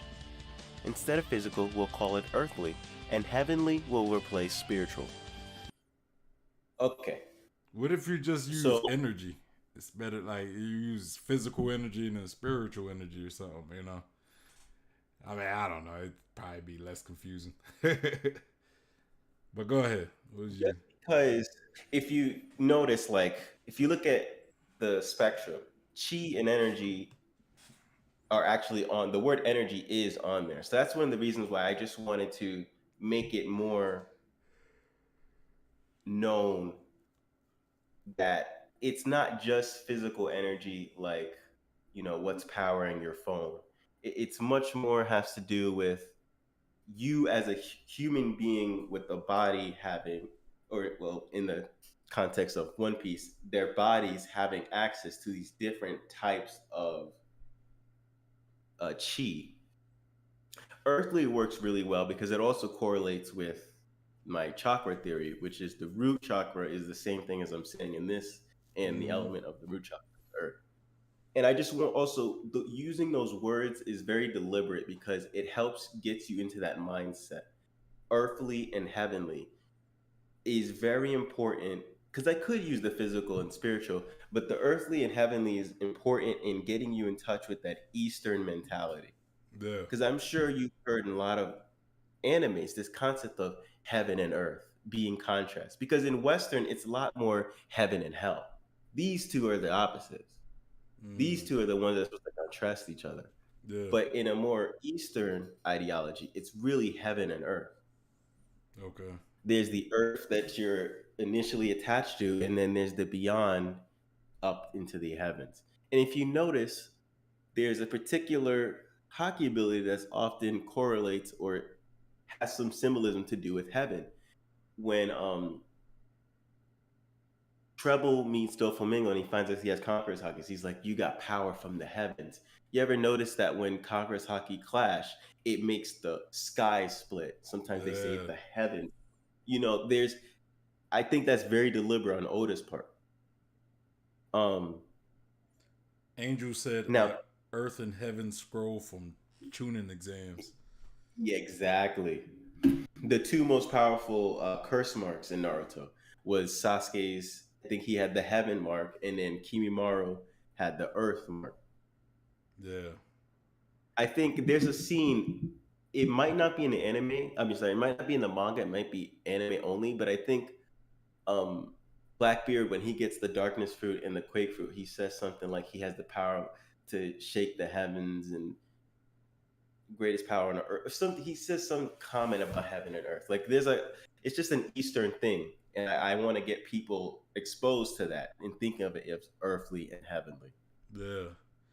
You know, especially in the I mean, this is a little kind of just a little off topic. It's not off topic because, you know, I'm kind of looking at this spectrum that you put on the screen, right? Mm-hmm.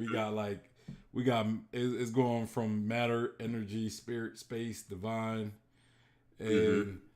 I'm just kind of looking at, like, you know, the space and the divine part, right? And when I look at space, it makes me think of Law, because mm-hmm. you know, his ability kind of manipulate space, right? It's like writing this down. Yeah. So I'm looking like, and then I look at divine, right, which is at the top, and then I'm like, who could I relate to with the divine? And I think of two devil fruit users, and one being Sengoku and the other one being Luffy, because he has he has a divine That's devil. a great segue right there. Yeah, and then Brook you could probably put with the spirit devil fruit because he, mm-hmm. you know, he has a Kizaru will probably be energy, so he'd probably be a little lower on the scale. But wow, I You're don't know. really you're really hitting the mark there too. Yeah. So I was gonna say, even before you said that, peep this.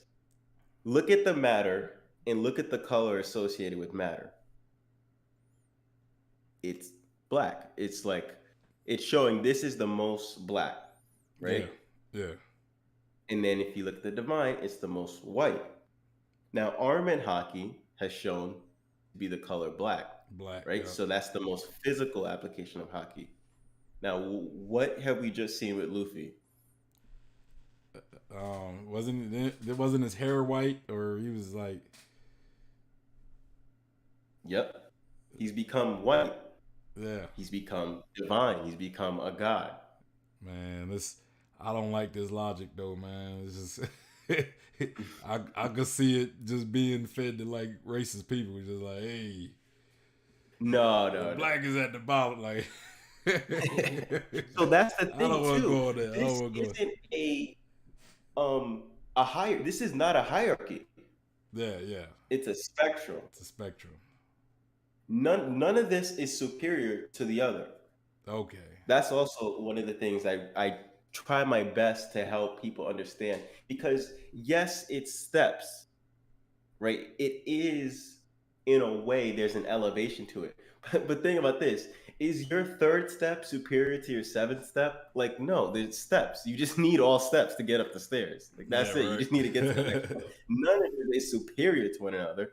A great analogy I use is think about notes. Like, the A note is not superior to the G note. They're just notes. Yeah. That just happen to be one is higher than the other. Yeah. They're all equal, though. It's just a spectrum. Oh, yeah, of course. It's not like a... And if you notice, there's arrows. One goes down and the other goes up. Like, it's not even like one situation, it's heaven to earth. So heaven's first, and then it goes to earth. And in another situation, it's earth is first, and in heavens. So it's just a spectrum. It's a cycle. It's a spiral. It's a wave. It's a ripple. It's all of those things. But but that's one of the big misconceptions, that one is superior. Anything can be superior to them. It's really not. Makes sense. I got you. But I do like the whole someone try to use spiritual concepts to justify the racism. Hey, I just thought it because the divine being white and then matter being black is like I could see somebody trying to use that. What is this world without the matter? I mean, I love matter, and when I eat a delicious donut, it's the matter I'm eating. Like, right? Matter is very important. We definitely need matter. Exactly. And we experience Earth, Mm-hmm. So, but yeah, I get what you mean. But that was a great point. The whole law and spirit, like, I like all of that. When you said the energy, I'm like, whoa, because I'm workshopping this concept that each character is a specific color, and this kind of going to Understanding Haki territory, but it's this concept of color. There's the color of Haki, like a color of your spirit, of your heart. Mm-hmm. And a character like Sanji is pretty easy to figure out. Like, he would be most aligned with the heart chakra. His color would be green. But it's not like he only uses one Haki. I think that there's sort of a collective of groups that are usually 3 to 2 colors that a person specializes with. So Sanji would be the heart, the solar plexus, which is fire. Heart is observation Haki. And then the throat chakra, which is Conqueror's Haki. I'm not going to get into why Conqueror's Haki would be applied to Sanji. That's the whole thing. But Zoro, I was going to say, was Rio, sacral, which is water, which is Rio. Heart, interestingly enough, not for the same reason as Sanji, but because heart is the concept of air, and he has something to do with the breath of all things. He has an attachment to that. And then lastly is the third eye chakra, because third eye is light, it's projection, and he's shown to literally project these images when he's using Ashura and all that stuff. Yeah. So he has a connection. And I think the one he resonates most with out of those 3 would be the sacral, which would be in that same section as energy.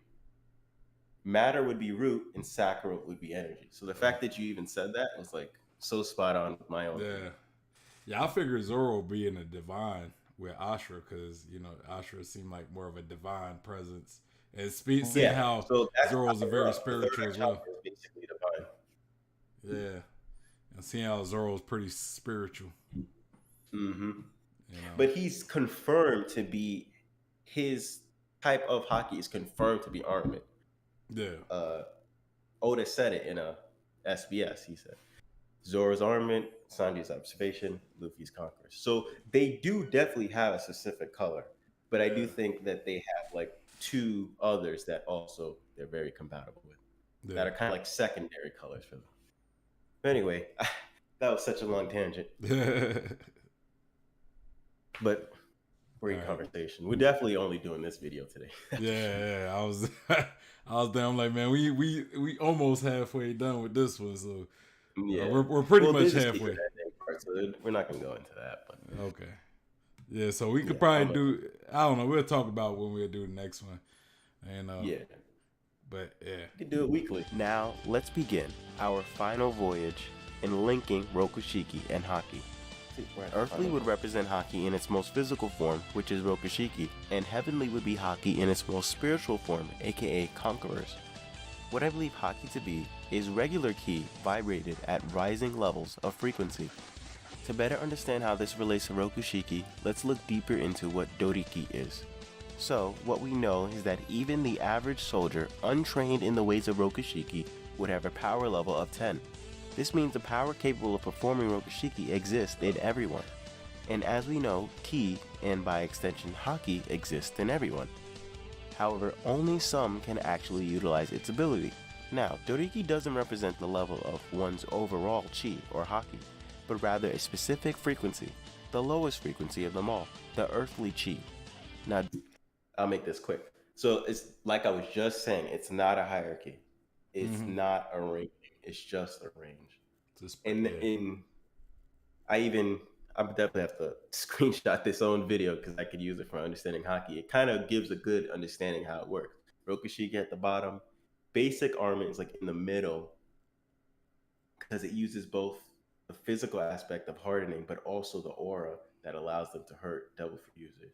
Yeah. Then you have Rio, aka armament, advanced armament. Then you have basic observation. Then you have future sight. And then you have Conqueror's Haki. That's actually not entirely accurate because Conqueror's Haki would actually be below future sight, and then advanced Conqueror's Haki would be above future sight. But I wasn't trying to make it too complicated. So I just decided to just put it at the top. But yeah, that's it. Confuse the lowest frequency with meaning it is the most inferior.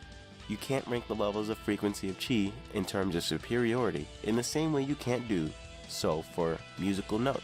Music is a great comparison due to it also involving vibrations. In order for the average person to be able to perform any of the 6 powers, they need their chi to vibrate at the required frequency. Let's say Rokushiki is the note of Ji. The training period of getting someone to have their body capable of performing Rokushiki is basically tuning themselves until they are in resonance with the tune of Ji. A person with a power level of 10 will train themselves till they reach 500. It is only then they are considered superhuman. Now their body vibrates to the note of Ji, aka they have the frequency of earthly chi now available for them to use. Raising the power level above 500 is no longer tuning. Now it's about strengthening the power that has been unlocked. The best comparison I can come up for this is that it is like making the volume of the G note louder. Now, yeah, like you said, it's like amping themselves. Yeah. And I was going to say, because you talked about how you're talking about spectrum, right? How you got from A to G, right? Where G would be higher in the scale than A. Hold on. Let me make sure. On the keyboard, they're all higher than one another because it actually loops. Yeah, and that's kind of what I was talking about, right? Where A would be higher than G technically. If you start from C, like on the keyboard, you start from C, A would be higher than G, but it gets to a point where you'll have a G that's higher than the A. So it's still in the spectrum. It's just the further you go down, or at least on a scale on the musical hierarchy, like A could be higher than G, but G can also be higher than A. It just depends on which what key you're pressing, which G key you're pressing, you know, compared to which A key you're pressing. So, you know, I don't know how that really relates to anything, but I just kind of had to throw that out there. You know, It just because that really just goes to show how there's no hierarchy, especially if it loops into one another. yeah. Which is a good point, more relevant to understanding Haki. But I think that's how Devil Fruit powers are made. I think they travel. You master these abilities until you get to the very top, that crown chakra. Once you get to the crown chakra, you don't have those Devil Fruit like abilities. You then have to make your way back down to the root, so you can bring this spiritual ability to this physical realm. Mm-hmm. Okay. Yeah, I got you. Now, how do we know the power behind Rokushiki is the same as basic armament Haki? Well, as I've shown you with Gear 4th Luffy, many of the powers displayed are the same as Biofeedback or Life Return. Biofeedback or Life Return is the ability that is the result of using Rokushiki and armament Haki, because the two are actually the same thing under a different name and understanding of how to train the ability to use Chi. Notice how Virgo is someone who seems to excel at and base most of his power in his hardening ability. Is it a coincidence that he also so happens to be someone that is capable of using Rokushiki? Or look at Garp. He seems to be like Virgo in regards that his fighting style seems to center around armament. Now, we haven't seen Rokushiki from him as of yet, but his student Kobe has mastered the 6 powers. Admiral Zephyr. Yeah. Garp most likely is a master of Rokushiki. Mm-hmm. Because think about it, like Kobe and the other Helmeppo are students of Garp, and what do they have to show for themselves Rokushiki as techniques. their improvement? It's only Rokushiki. We haven't seen anything else from them. So Yeah. it's like Garp definitely has to have it. Like, why Garp would is- he be? Garp is definitely a physical person, you know. Like he trained, he was physically hard, like tough on Luffy. That's why Luffy's so tough physically as well. This is from that movie. What is it called? Well, I don't even remember the name. And I just watched it the other day for the first time, just because I wanted something on TV. It's about this ex-Admiral Z, who may or may not be canon because Oda was the one to come up with his backstory, goes by the name Black Arm Z. He also happens to be someone that mastered Rokushiki. Recall the Reaver card I talked about earlier. It suggests that Rokushiki is a Haki-related martial art. I believe Rokushiki is just one of many that fall under the category of a martial art style that uses Haki to perform its supernatural feats. Others would include Fishman Karate, Hashoken, Ryosoken, and possibly many more. If you'd like to see me present why I believe so for those fighting styles, then check out Understanding Haki Part 2. I talk about it in the secret ending. Well, once again, let's stick to the topic. At first glance, it seems that Rokushiki can be explained through physical means, but even when explained how the physical body can perform the 6 powers, it would still have to involve some supernatural element, such as Haki. For example, it is said that Tekkai and Shigan are about strengthening the muscles and bones, which is understandable, but how does that explain their skin being as tough as iron as well? Even more confusing is when Kumodori makes his hair tougher as well. I mean, how do you make hair stronger? That makes no sort of sense. Tell me about it. Biofeedback. I mean, literally, there's no muscles in hair. Probably the biofeedback though.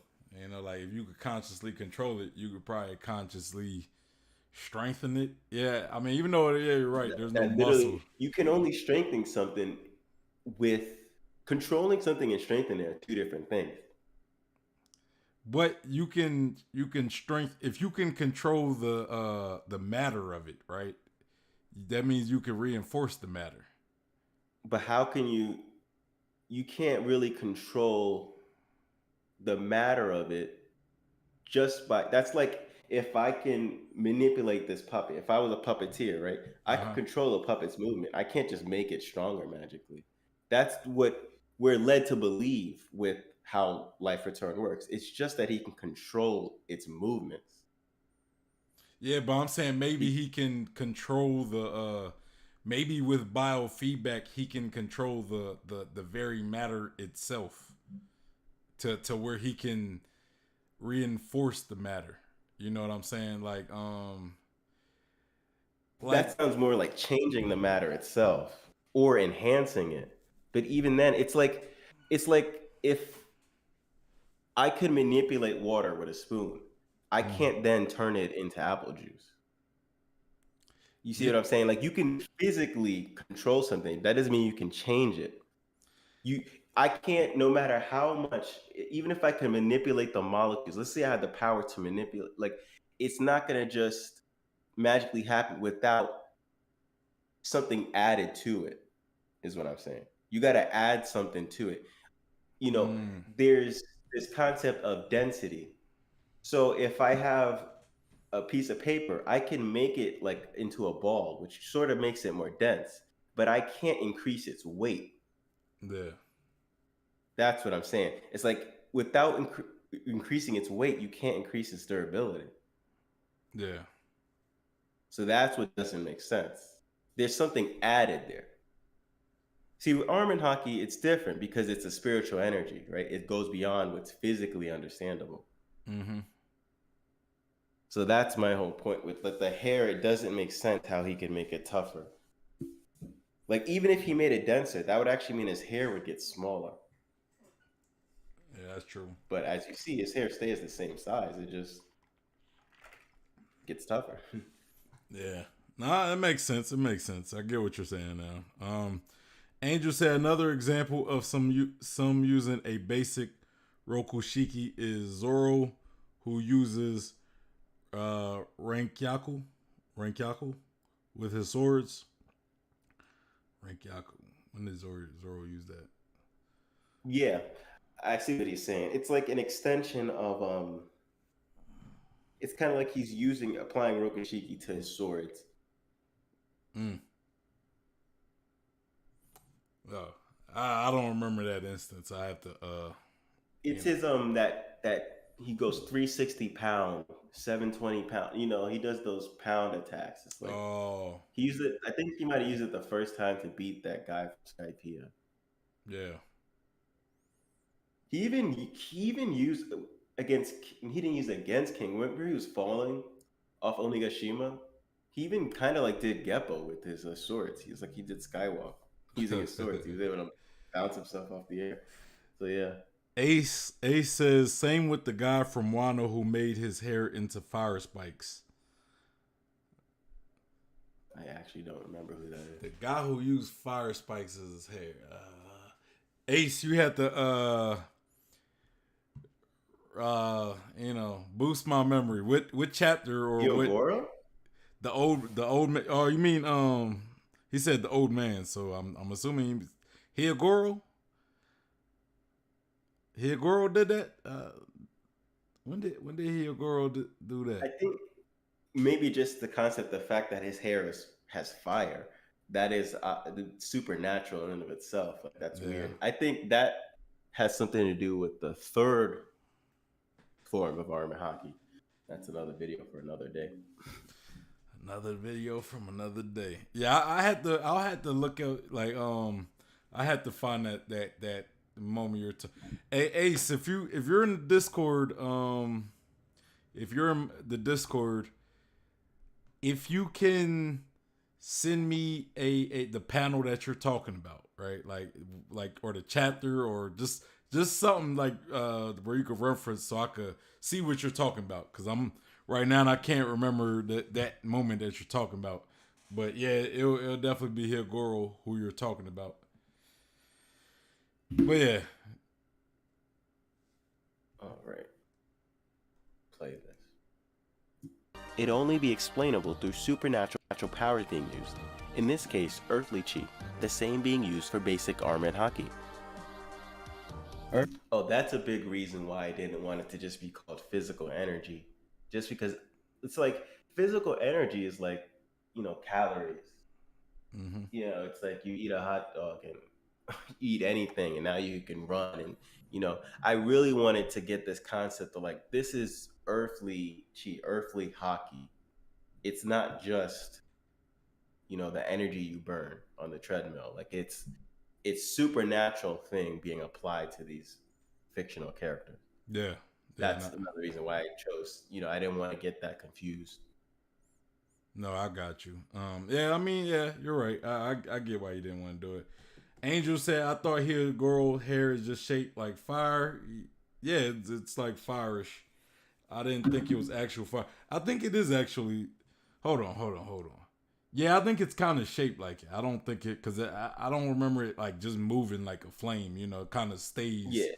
In like. There's no way it's actual.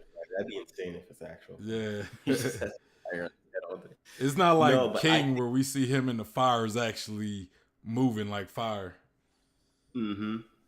So this is a perfect screen to have it on too, because they're talking about the iron shelves. Like, I don't think Armin Haki is literal iron, even though it's earth based. I don't think they actually have a rock on their hand. When I talk about sacral chakra, it's fluid aura. It's not literal water. And even with the fire Haki, I don't think it's actual fire.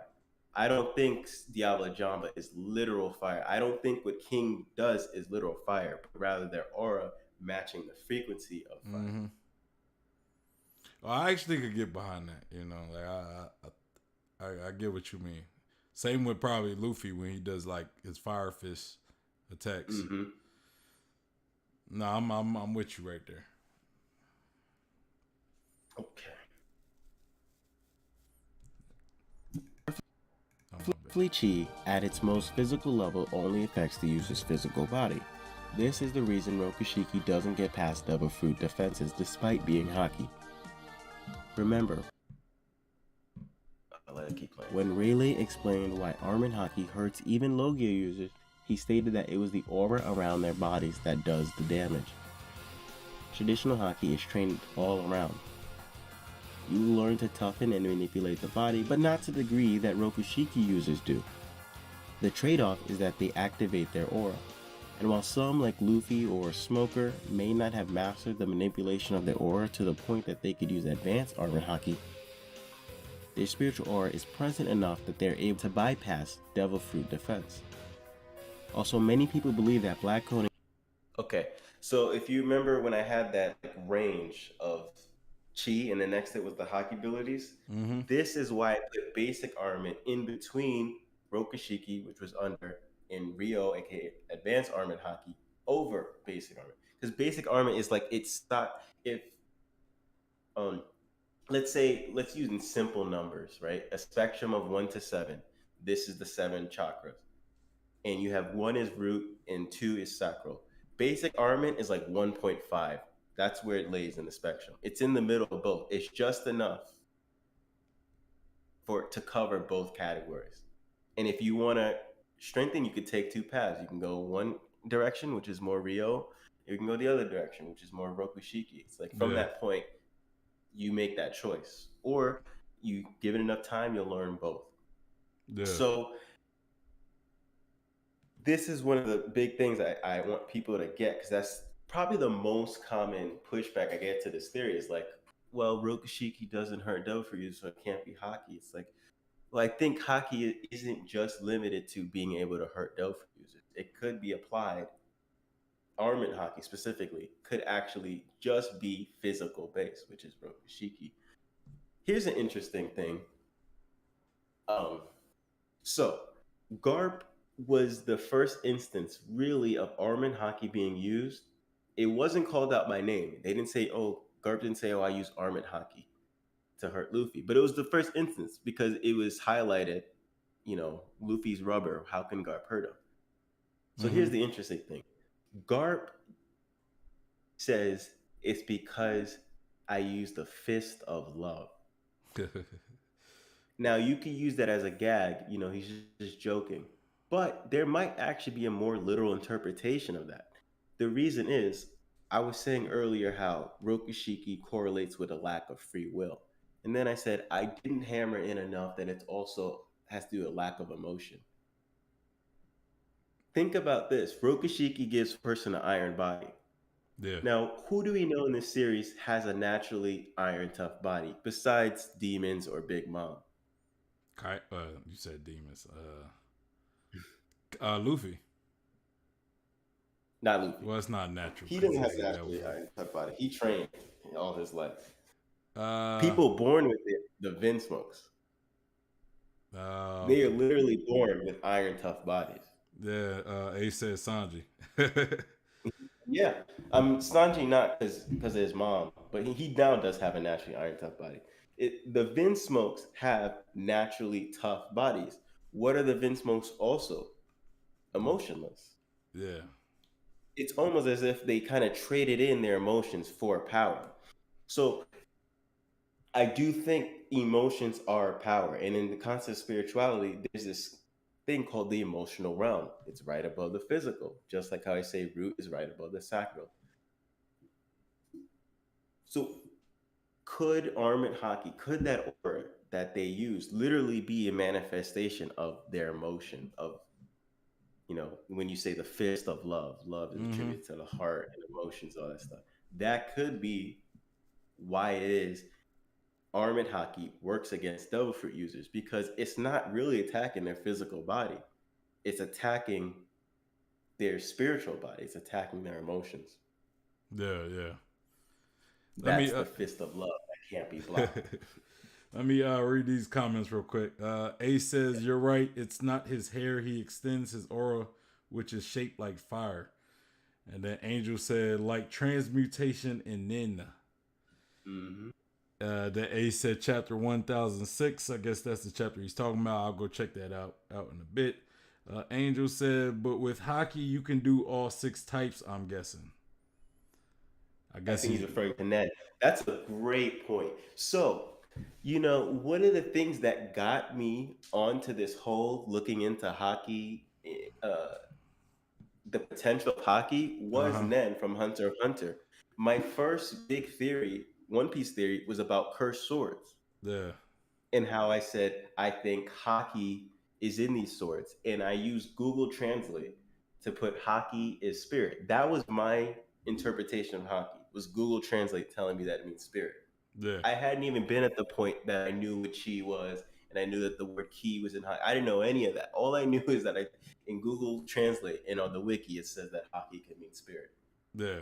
But what got me to think that cursed swords has to do with Haki was Hunter x Hunter, because in Hunter x Hunter, Gon and Killer was at this.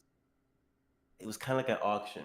It was just it was kind of like a flea market, and they saw these knives, and they knew the knives were special because they could see the aura left by the blacksmith that made those knives, and that made me think of One Piece and like how the swords emanate an aura, the cursed swords emanate an aura. And I was like, what if that comes from the spirit of the blacksmith? And what is the spiritual energy in One Piece? Well, it's Haki. And, from there, it was history. Hunter x Hunter got probably one of the best kind of well defined, I guess, power systems. It's I think that's why I like Togashi. Togashi is like people call Oda Goda. Togashi kind of deserve a lot of credit because especially he created Yu Yu Hakusho and then Hunter x Hunter, and it's like Yu Yu Hakusho is probably one of the greatest of all times in my opinion. I don't want to go on no tangent about that, but just kind of talking about but the whole Nin system, beautiful. And it's my goal to show that Haki is actually just as complex as Nin. Yeah. Oh, I definitely believe that. that. All right. The only indication that armament is being used. They believe that after the time skip, Oda done away with armament being invisible. However, that is not true. Tashigi did not coat her blade in hardening, and even as recent as Dressrosa, we seen Boo use an axe that wasn't coated black, but rather infused his weapon in etheric spiritual aura. I believe the black effect of hardening is indicating the crossover between earthly chi and the spiritual chakra being mixed. Rokushiki users don't display these changes in color because it is purely physical changes happening. However, don't forget that there are still supernatural effects granted by earthly chi, such as Kumadori freely manipulating and strengthening his hair. Interestingly enough, in one of the earliest showings of armament haki, a technique eerily similar to Kumadori's Shishi finger pistol was also being used. Sandersonia and Marigold can make their hair move, shapeshift, and are even capable of making it as hard as iron. It only makes sense that they'd have such great mastery over haki abilities, even those that also happen to be Rokushiki abilities. The Kuja are known for their haki specifically, so they would definitely have a wide range of abilities at their disposal across the spectrum. Unlike CP9 members, they don't restrict themselves to just learning haki in order to use life return. They can also use a frequency level to bypass Devil Fruit defense, and Marigold even has the ability to use an aura shield that can deflect Luffy's kick, followed by a shockwave that sent Luffy flying. That type of ability is on a higher frequency than Rokushiki. However, when you have mastered all there is to know of the earthly chi, aka all 6 powers, you can then start moving upwards towards heavenly power. The rising of chi's frequency will take it away from physical matter and onto energy wave. In terms of haki, this means going away from basic armament to advanced armament haki. Rokugan is the secret 7 technique that far surpasses the other 6 primary powers. Rokugan seems to be similar to advanced armament, yet, for some reason, seems to take a toll on Lucci. I believe the reason for this is because Rokushiki users aren't very spiritual, thus they don't know how to flow like water. This is why a Ryo master like Hyogoro puts such a heavy emphasis on being able to flow. Be water, my friend. It makes it kind of makes sense though, like what you just said, because when you look at Ryo,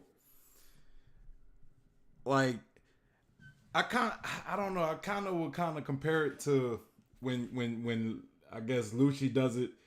Like think of like snakes, right? You got some snakes who like a baby snake versus a adult snake. An adult snake could bite you and inject a very minuscule amount of poison in you, just enough to kill you, right? Mm-hmm. Where a baby snake, with a snake that doesn't have any control, they're usually just gonna put like all into one bite, right? Or just probably put like a bunch of poison. Like that's why they say baby snakes are more more dangerous, because they don't have that control of their poison, right? And I could see like Lucci when he does that Raikugan, he's kind of like a baby snake where he's just putting a bunch of what could kind of be looked at as Ryo, into the attack with no type of control or no no control pretty much. Yeah, it's like he doesn't have the ability to let it naturally flow, but he has so much physical willpower, he could literally just brute force it out of his body. Yeah. Just take it out without really going through the proper steps in training. Yeah. Yeah. It's like Naruto's a great example of this, where it's like Neji can do almost just as much damage as Rock Lee could, just a different method. Rock Lee uses hard fist. He just, punches stuff really hard. But Neji uses the gentle fist. Yeah. He can just, he doesn't do as many push-ups as Rock Lee. He doesn't need to. He knows how to maneuver his body in a way that allows him to just fluidly do damage to another person's body, which is very similar to advanced armament because it does internal damage and all of that, and for good reason. But Lee doesn't know how to use chakra either, so he just he knows how to use chakra. He doesn't know how to use ninjutsu. And that's the interesting thing about Naruto when you think about it, right? It's very similar to One Piece in that concept that he can use chakra and he is using chakra in his attacks, but you can't see a difference in it. Yeah. You can't see, hey, he has chakra on his hand, as opposed to someone like Sasuke Chidori or the Raikage or Naruto when he has extra chakra on him. You can see it on the outside. You can visually see it. And that's the thing with Rokushiki. They are using chi. They are using haki. You just can't see it in the same way that you see the armament hardening, which is literally using manifesting willpower Yeah. for strength. It's manifesting that energy Yeah. that isn't there from all the push-ups they did, like a Rokushiki. So it's kind of like in a way, it's kind of like when you work out. If you or like take a fight for example, right? Like in boxing, when you throw a punch, right? The point isn't to just try to throw a punch as hard as possible, right? It's kind of to contort your body. It's like it's a matter of your technique. Like it's gathering the power from your legs and then using the rotation of your hips, and then you're also kind of adding that force from your arm as well. But like, you could generate way more power by using, going from like your root, I guess you could say, going from your foundation and planting your feet, gathering that energy, and that requires full body awareness. Yes, which is what biofeedback is, which is what life return is. Yeah. You need to be aware of the rotation. You need to be aware of multiple body parts at once, even though it's just a single punch. Yeah, and Rob Lucci just kind of like, when he used the Raikugan, he's more so just, it's kind of like throwing a punch, but instead of using all the mechanics of your whole body, you're just kind of throwing a heavy punch. Like you're just throwing your arm out there, which you could still get, a good punch with that way as well, but it's not as efficient as, say, using your body and rotating your hips into the punch, because it's out of his element, it's out of his nature. Yeah. Hunter x Hunter fans will know, I'm not even gonna go in depth with it, but if you watch Hunter x Hunter, you know that Castro lost to Hisoka. And the reason Hisoka and Wing both said Castro wasn't as strong as he could have been was because he wasn't leaning into his enhancer type. He was using a clone, which was a conjuring manipulation. And they both said that's really why you're losing today, is because you are an enhancer. You should be leaning into your strength, yet you're trying to do something else. You're putting too much emphasis on something else. Yeah. But I wouldn't say you should only focus on one thing. I would say put your strengths into one thing, and learning other things is just a useful byproduct of really supporting your main strength. Yeah, work to your strengths, but increase the amount of strength that you have. I think that's kind of a great explanation.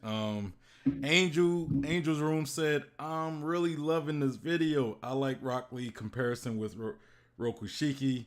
And he says, ELiDZ is blowing away the mist. Yeah. I really appreciate that.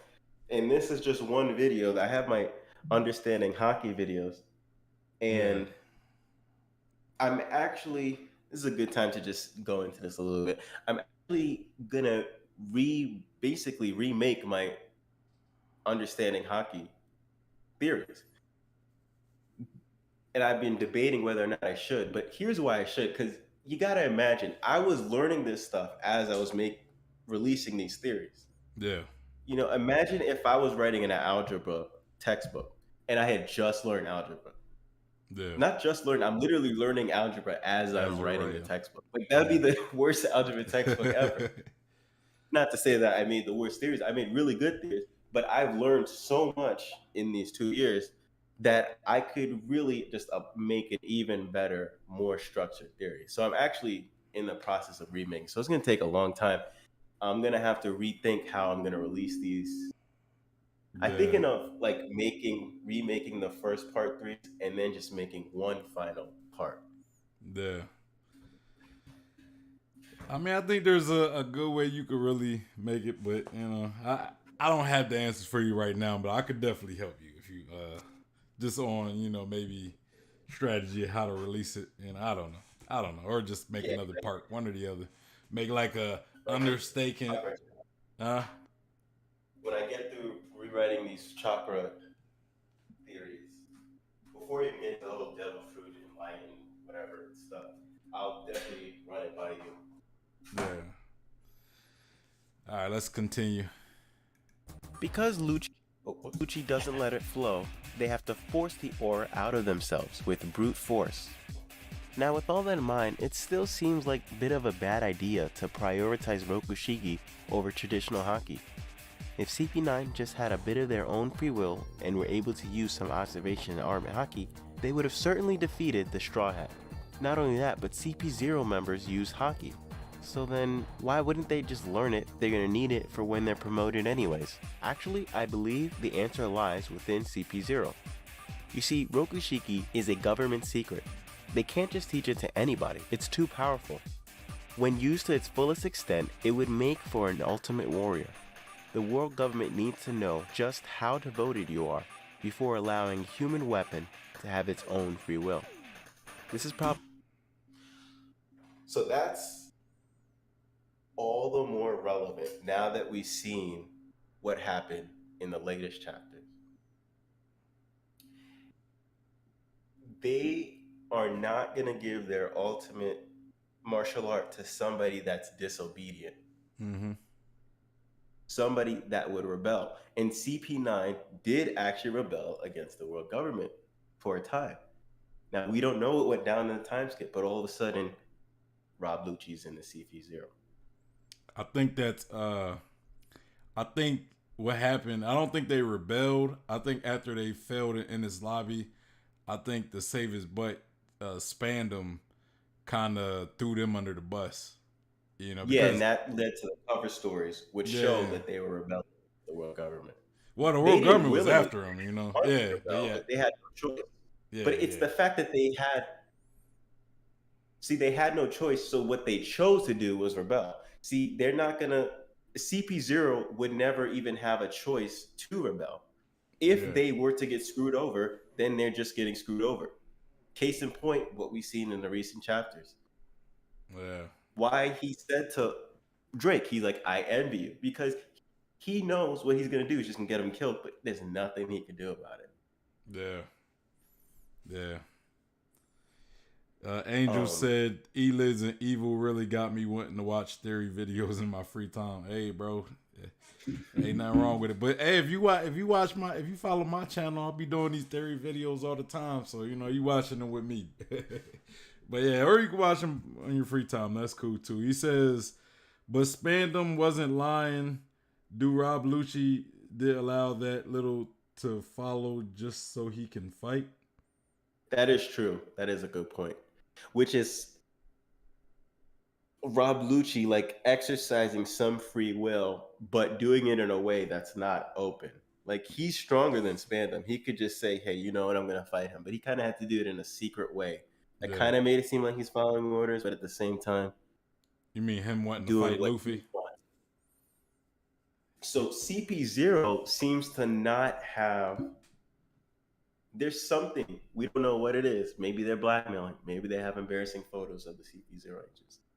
No, not that. But there's something that causes CP0 agents to be the most loyal, obedient slaves. Uh-huh. You know, Kuma, we see Kuma in Mary Joie. Yep. After he lost his consciousness. It's like it seems like what it took for him to become a slave of that is allowed in Mary Joie. Yeah. Yet the CP0 agents seem to just walk about freely. They're slaves, but they're not in cuffs or anything like that.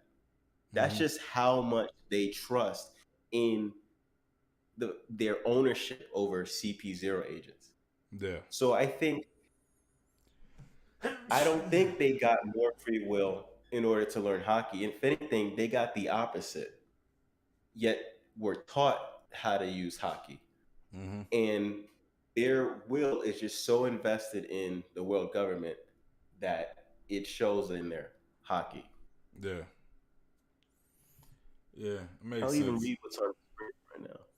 Angel says, sorry, what I was saying is Spandam wasn't lying, though Rob Lucci let the little girl follow them because he wanted to fight Luffy. Okay. And then A says, emotionless and can't refuse orders just like Vin Smokes. A very good point. Yeah. So I have here perfect tools. Perfect. Huh? Sorry, what was that? And I was saying perfect tools. They're perfect tools exactly. for war, right? And, you know, hey, TP if agents you and pacifist, they are people devoid of their free will in pursuit of creating the ultimate human weapon. It makes me think of the Vinsmokes. They had their emotions taken away. Perhaps their lack of free will is why they haven't shown off any hockey as of yet. That's a very good point, ELiDZ. Um, Vinsmokes haven't shown hockey except for Sanji, who ironically enough, or maybe sorry, it's just coincidentally enough, or maybe not so coincidentally, is the one failed experiment, is the one that got away, is the one that got to do what he wanted to do, shows off hockey. And it's why he's superior to his brothers. yeah. Yeah, it's part of that will that we was talking about earlier. You know, those who have free will can be a tool that actually boost you. You know, we look at Luffy. We look at Luffy, right? He's probably the biggest proponents in when it comes to free will and just freedom. He's probably like the biggest proponent in the series, right? And it's like he gets stronger because of it. He has the God Nika Devil Fruit, which is we see how OP that is, and that's probably one of the freest, I guess the freest abilities to have. You know, something like Yeah, that's like I never seen someone fight so freely. yeah. So that freedom could actually could actually increase you. So it's that will. Angel said Bellucci doing that could just be seen as his devil fruit influence him. I guess he's talking about letting that little girl follow or whatever. And wanting Luffy. Point. Yeah, I think Lucci wanted to fight. I think Lucci has that that he wanted a good fight. So, he was willing to be a little disobedient if he had to. It makes sense. Kind of like Kaido, right? Like not saying Kaido's being disobedient, but when he gets into a good fight, he don't want that to be stopped or interrupted. But if it's somebody not worth his time, he'd probably not really care to fight you. Just make it a quick fight or something. Yeah. Okay. But let's continue. Probably why Barcelona Kuma is now a property of the Celestial Dragons, and why ex-CP9 members were allowed to join CP0 after being on the run. Kuma has no free will of his own anymore, thus why they feel safe having him in Merijoa. And the ex-CP9 members returned to the world government of their own free will, even after their life was in danger. Now that they've shown that they are loyal to the world government, not just because they were raised and brainwashed, but because they truly wanted to, it is then that they are granted the complete training of Rokushiki. I wouldn't be surprised if Rokushiki plus Haki is called something like the true 6 powers, or something like that. But we'll definitely be seeing it in the future. Let me know what you think. That's it for Food for Thought. I made it short and sweet, but if you'd like to hear me elaborate more... All right. Angel says Sanji is also the only with an eyebrow point inwards, like Luffy and Momo eyebrows. Oh, and Kaido too. Mm-hmm. Yeah. All right, so I was just talking to Q last time. I was like, a lot of people don't point this out. Like, I see a lot of people saying, oh, Sun God has Vinsmoke eyebrows. And really, his eyebrows are more like dragon eyebrows. Oh, you mean, okay, yeah. You're talking about Sun God, the Gear 5th form is like Kaido's eyebrows or Momonosuke's eyebrows. Yeah, just dragons, really, and it's about the dragon nature of it, which is interesting to me because when I made my Sun Man, it started out with me speculating, like, is Luffy gonna get the powers of dragons? Mm-hmm. So it's just crazy how that turns out the way it does. Yeah. And he definitely at least got the eyebrows of dragons. At the very least. Hold on, I'm trying to look at because Ace said Jinbei too, so I'm trying to look at Jinbei's eyebrows. I mean, yeah, kind of. Yeah, Jinbei got like two little curls. It's like double curled. That is a really, really good point. But yeah, it is kind of like Jinbei's. It's more so like Jinbei's than it is. I mean, Kaido's devil fruit is the fish. Facts. I always say like I used to say like Kaido's devil fruit, like it would be funny if Kaido's devil fruit started off like a Magikarp or something. You know, it started like it was actual fish and then it evolves into the dragon. Like for a while he's just useless. He's a useless fish just flopping around. And cuz he can't swim if he goes in the water. Mm-hmm. Like how would that be to have a devil fruit where you're a fish, like an actual fish, but you can't even swim though? That'd be ridiculous. A says fishmen descendants of dragons. I mean, I don't know, but you know, dragons and fish are, you know, they are related in ways, you know, especially in I guess Japanese dragons or Eastern dragons. You know, they're related to fish more so than Western dragons. But yeah, like Western dragons are more, I guess, reptilian. I guess. Angel said Jinbei's curls are going outwards, unlike the dragon. A says Luffy and Zoro and Usopp ate a dragon at Punk Hazard, and Luffy mentioned he had the power of dragons now. That's a real. I'm gonna have to look into that. Thank you for that one. They did eat that dragon, if I remember correctly. Mm-hmm. Which kind of brings me, you know, what was Vegapunk doing trying to create dragons and stuff? You know, I mean, like apparently it was the celestial dragons request. Oh, I mean, he created the devil fruit. Who are interested in dragons, which the names literally they are the celestial dragons. And so remember, I think it was a filler episode. Remember those millennial dragons? I skipped all filler. There was a filler episode where they had like these dragons. It was like these, I think they called them millennial dragons or something. I think this was like during the East Blue side, or this was like maybe them just getting in just getting in the Grand Line or East Blue still. I don't remember. But yeah, hey, make sure y'all like the video. Make sure y'all like that stream. Hit that like button.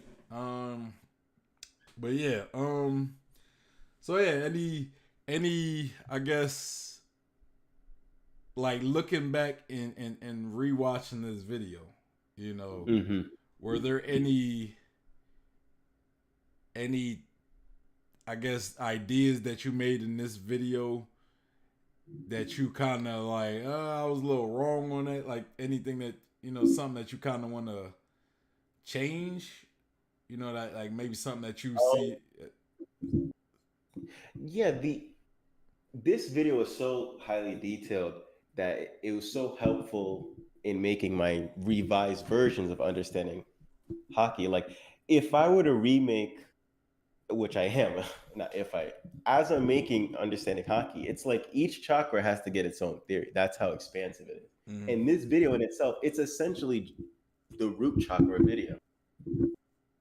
Okay.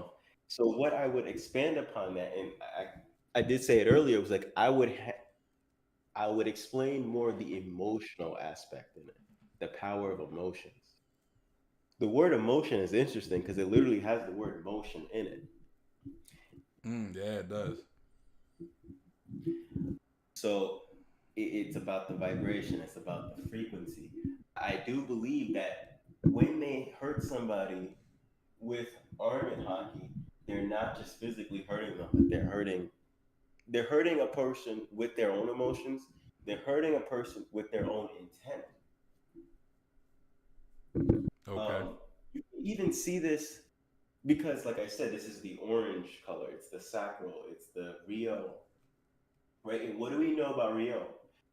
It's like liquid fluid. A sharp object that is made of metal swipe it at a paper or a leaf and not cut it, because it's about the intent of the user. So the intent can make not only, it's not just about destruction. In fact, it's not a power meant for destruction. It's really meant about getting the user's will across. So if someone with Haki punches a man made of fire, what they're really punching is they're showing that intent. Like, my punch is intended to harm you. So that's why they're able to hurt these intangible beings. Or Yeah. same thing with rubber body or whatever. It's about the devil fruit. I've mentioned before the SBS and how even if it's a joke, it could actually be serious. Yeah. I've shown in the Red Sea theory, I mentioned how like Sanji can resist the flames because of the heart of his, I mean, the heat of his heart. That's what Oda said in SBS. And you could take that as a joke, but it might actually be serious. Yeah. And we're seeing more and more that the heart plays a big role. You know, Luffy is in Gear 5th and he's like, come on, heart, you know, play that drum. You know, the heart plays a big role in all of this. Yeah. So there's an SBS where they ask, how come Nami can hurt Luffy even though he's rubber? Because, you know, in the gags, she'll punch him, his face will be all beat up. Yeah. Even though that's not realistic. Not just because Luffy's stronger than her, but also because he's made of rubber. Mm-hmm. And Oda said, well, it's about them being friends and the compassion and the emotions. She's saying she's not, he said, Nami's not beating up Luffy, she's beating up his heart. Yeah. Kind of like And it's like, well, that could be a joke, but that could just be Oda's way of like slyly putting the actual explanation for Armin Haki in the form of a joke. I mean, it's kind of like when we talk about Garp and how Garp, you know, talk about the fist of love. Yeah. Exactly. You could kind of say that with Nami, the fist of, you know, those are like her family as well. So she hits them with love and some. And that's what's interesting is he decided to answer that as a joke for Nami in the SBS outside of the manga. Yet he decided to do for Garp in the manga, and Garp we know has Armin Haki. In fact, Garp is literally known as the fist. Like Armin Haki is his trademark. Yeah. Good old Garp, man. As far as to make the title of the chapter is Fist of Love, and it's the first time we see Armin Haki used in that way. So it was like he put extra emphasis on that. Yeah. Yeah. There was something I was gonna say. I can't remember. And the sacral chakra is attributed to the sexual organs. So it really is about physical love. Yeah. But I don't think that's entirely what Oda's going for. But you could even make that correlation. Yeah. Cause I remember there was a point I wanted to make, right? It's a little it's a little off topic, but still related though. It's about a specific character, right? Because when we talk of Haki, we talk of will, and we also talk of emotions. And then when I think of one person, right, who's kind of like the anti of all that, right? Like, you know, their ability affects the will of a person or the emotion of a person. I kind of want to see if you could guess who I'm talking about. Like, this person, their devil fruit, their ability affects the will and the person's emotions. Hold on. It sounds right. It sounds like the right laugh, but I'm trying to. Perona. Exactly. So yeah, that's very interesting. I think that potentially one of the most powerful devil fruits, and you don't even know it. Yeah, because I think she could probably affect Haki. Like, I would think, you know, like if Haki, if Haki is like a result of someone's emotions or someone's will, and she could easily just take that from you. Yeah. Cause like how she, like when we think of how she lost, Mm-hmm. it's like when you think about it, she had like the strongest of the Straw Hats, like pretty much on their knees. Like she brought them Mm-hmm. to their knees, right? Yeah. So it's like she couldn't be dealt with in just a all forceful type of way. Like, you know, it wasn't no amount of, you know, it took almost a little bit of trickery to kind of to beat her. Mm-hmm. And I'm thinking of like you use her with like higher level characters, you know, it. And I don't know if there's a limit to somebody's or not limit, but like if there's like a limited or yeah, limit the like if somebody could overpower her ability, like if their will could So overcome it. it could be like law in the sense that if your hockey's strong enough, you can resist it. Yeah. So the interesting thing about that devil fruit, I think devil fruits, you know, like I was saying, the people have hockeys they have affinity towards, right? Mm-hmm. So like Sanji's observation. I think devil fruits even fall under that category, like an affinity. Devil fruits they have an affinity towards. So like the Sengoku's devil fruit, the Buddha, I think it's obvious that that affinity would be the crown chakra, the most highest divine of them all, right? Ace's devil fruit, fire. I mean, that's pretty obvious. It'd be the solar plexus because that's the fire hockey. I think that devil fruit, interestingly enough, would be like the throat chakra Yeah. in the sense that it's about silencing a person. So it's almost like the void of the throat, but it's a sound-based ability. Mm-hmm. Um, so Brooke can project his soul, and he's also a sound-based person. Mm-hmm. And I speculate in my video that his devil fruit is also throat-based. It's also conqueror's haki-based ability. Mm-hmm.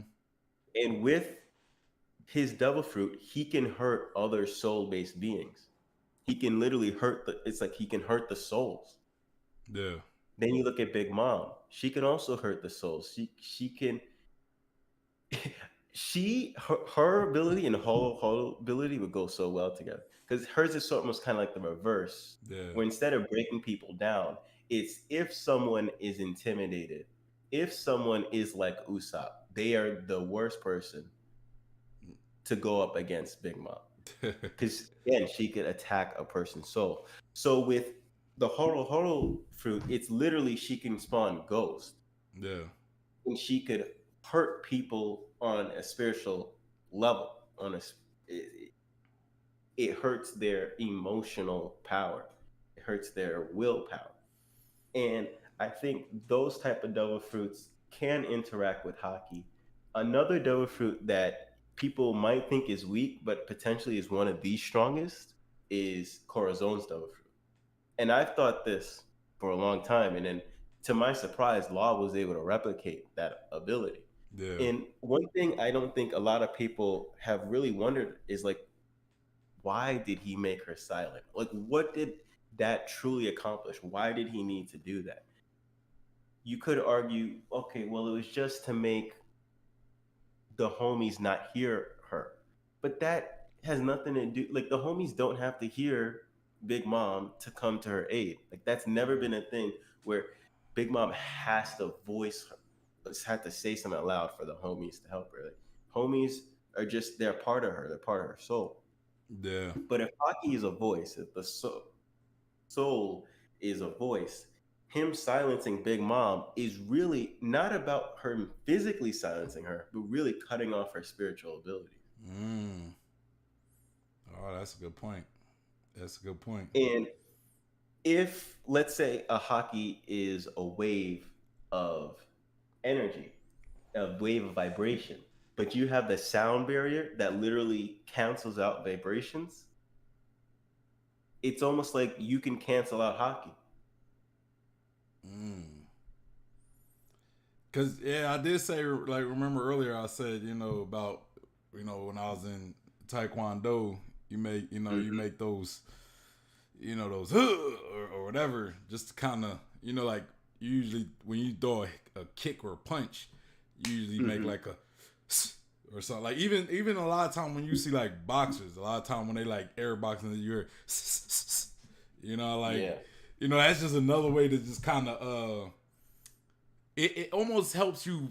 I don't know. I can't remember the mechanics, but like there is a mechanic about it. That like a scientific mechanic behind, like making sounds when you hit, especially like it's a lot to do with your breathing as well. Kind of like what you said. So, but yeah, so kind of like that. If you can't make that sound, or you don't have those vibrations, it kind of cancels out your haki or your abilities, right? Or your chi, I guess. It makes sense.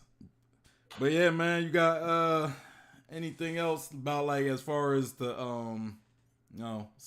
especially since we watched this video of yours, any anything you might go back and revise, any concepts, any thoughts? When I watch that back, there's nothing that I really look at and go, nah, I think differently. Like I think that was wrong and I want to change it. It's more just like expanding upon it. And this was really thorough. There's really not much that I could expand upon. Yeah. And I had the real world references. I even showed a documentary footage. I referenced other animes. That's one thing I love to do in these theories. I like to reference other animes because it helps. It's a visual medium that kind of can explain what One Piece could be trying to explain, but in a different way that could also be grasped. Yeah. No, I get what you mean. You take something else that, and then you explain it in that way. Because some people might some people will understand how Nin work, right? Because it was already explained and established. So we could kind of take the explanation of Nin and apply it to, what we know with One Piece, to get a better explanation of something we don't understand. Yeah. Because whereas Oda, like, he'll be so vague. Togashi's like, here's an entire instruction booklet on how this works. Bro, Togashi and them, his, what you call them, where he explains stuff, his exposition. Like, Togashi loves exposition, man. Togashi, he'll tell you everything about it right there and then give you like 6 pages, nothing but text in the manga. Like. Yeah, if you look at the manga, like he'll literally have manga panels with no images, just words. Yeah, he got a lot of text in his manga, I'll tell you that. Yeah. He don't like to leave anything to no interpretation like Oda does. That's one thing Oda really likes. He'll leave something to interpretation, but that's kind of the magic with Oda because he likes to have those. He like for people to debate, right? Like he don't like to give you a clear cut answer. He likes to make you have a little room for debating, so people can always talk about One Piece. Yeah. Both are so good because what Togashi did was he spoon fed us, but in doing so, he was teaching us how we could comprehend these things, which I then applied to One Piece, which is vague. So both have their place in literature, and I have an appreciation for both ways of going about it. Yeah, most def. So yeah, what else you got planned? Like before I wrap this up, what's some of your plans of what people could expect from you? I'm gonna send people. A lot of days I just go off into the mountaintops and then write Understanding Haki. No, not into mountain. Actually, put up an air of bread. He turns to a hermit. Yeah, basically, but in a place surrounded by bagels and cookies and stuff. We gonna call you the sage of the six. So unfortunately, I don't have anything coming up, but except for that one big thing. I would say if you want to go, if you like this video, just watch the other Understanding Haki videos, or don't, because I'm just gonna go over it in better, just make a better version of it anyway in the future. You don't have a Red Sea? I thought you had a Red Sea theory coming. Yeah, that's on the back burner. I'm still thinking about that stuff. I'm still having new ideas, but the basis of that is already made. It's just about how I think there could have been sea kings in the Red Sea that are actually what we now know as dragons. Yeah, okay. Then they ruled the world at one point. Yeah. They might have even taught humans hockey and all that stuff. Yeah, it's along the lines of that. It makes sense. So yeah, I'm after I finish this stream, I'm gonna talk to you a little bit more, so we could because we will be doing more of these. We will probably react to another Understanding Haki video. I'm gonna talk to you after the stream to see, kind of plan when's a good time to do that. But yeah, I'm also put your channel. I need to tag you. I need to put your channel in the description box as well, so people can go to your channel. Yeah, if you got anything else, any plugs, anything, it's the best time. Where I'm pretty much Sean's channel. Yeah. Right in the Discord, and thank you to everybody that joined the stream. Yeah, well, I appreciate you joining the stream. We definitely could do this again. Anyway, y'all, tomorrow I will be doing another stream. I don't know exactly what yet. I mean, maybe if ELiDZ got time to do it tomorrow, we could do it tomorrow. If not, maybe next week. It's fine. We'll talk about that after. But I will be streaming tomorrow for you guys. Also, make sure you hit that like button and subscribe if you haven't already. Follow me on Instagram, on Twitter, on Facebook. We have the One Piece Discord and the One Piece Facebook group for anybody who's looking to be a part of the community. I will be putting ELiDZ Channel in the description box after I wrap this stream, or after I finish the stream. So y'all make sure y'all go to his channel and subscribe, show him some love. I didn't link the video that we reacted to in this.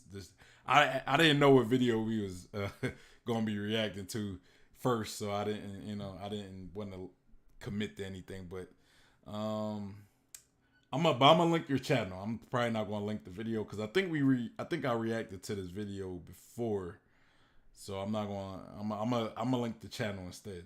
Anyway, y'all, it's your boy Sean P, the Bluff God, and I'm out of here. Y'all show ELiDZ some love as well. Peace.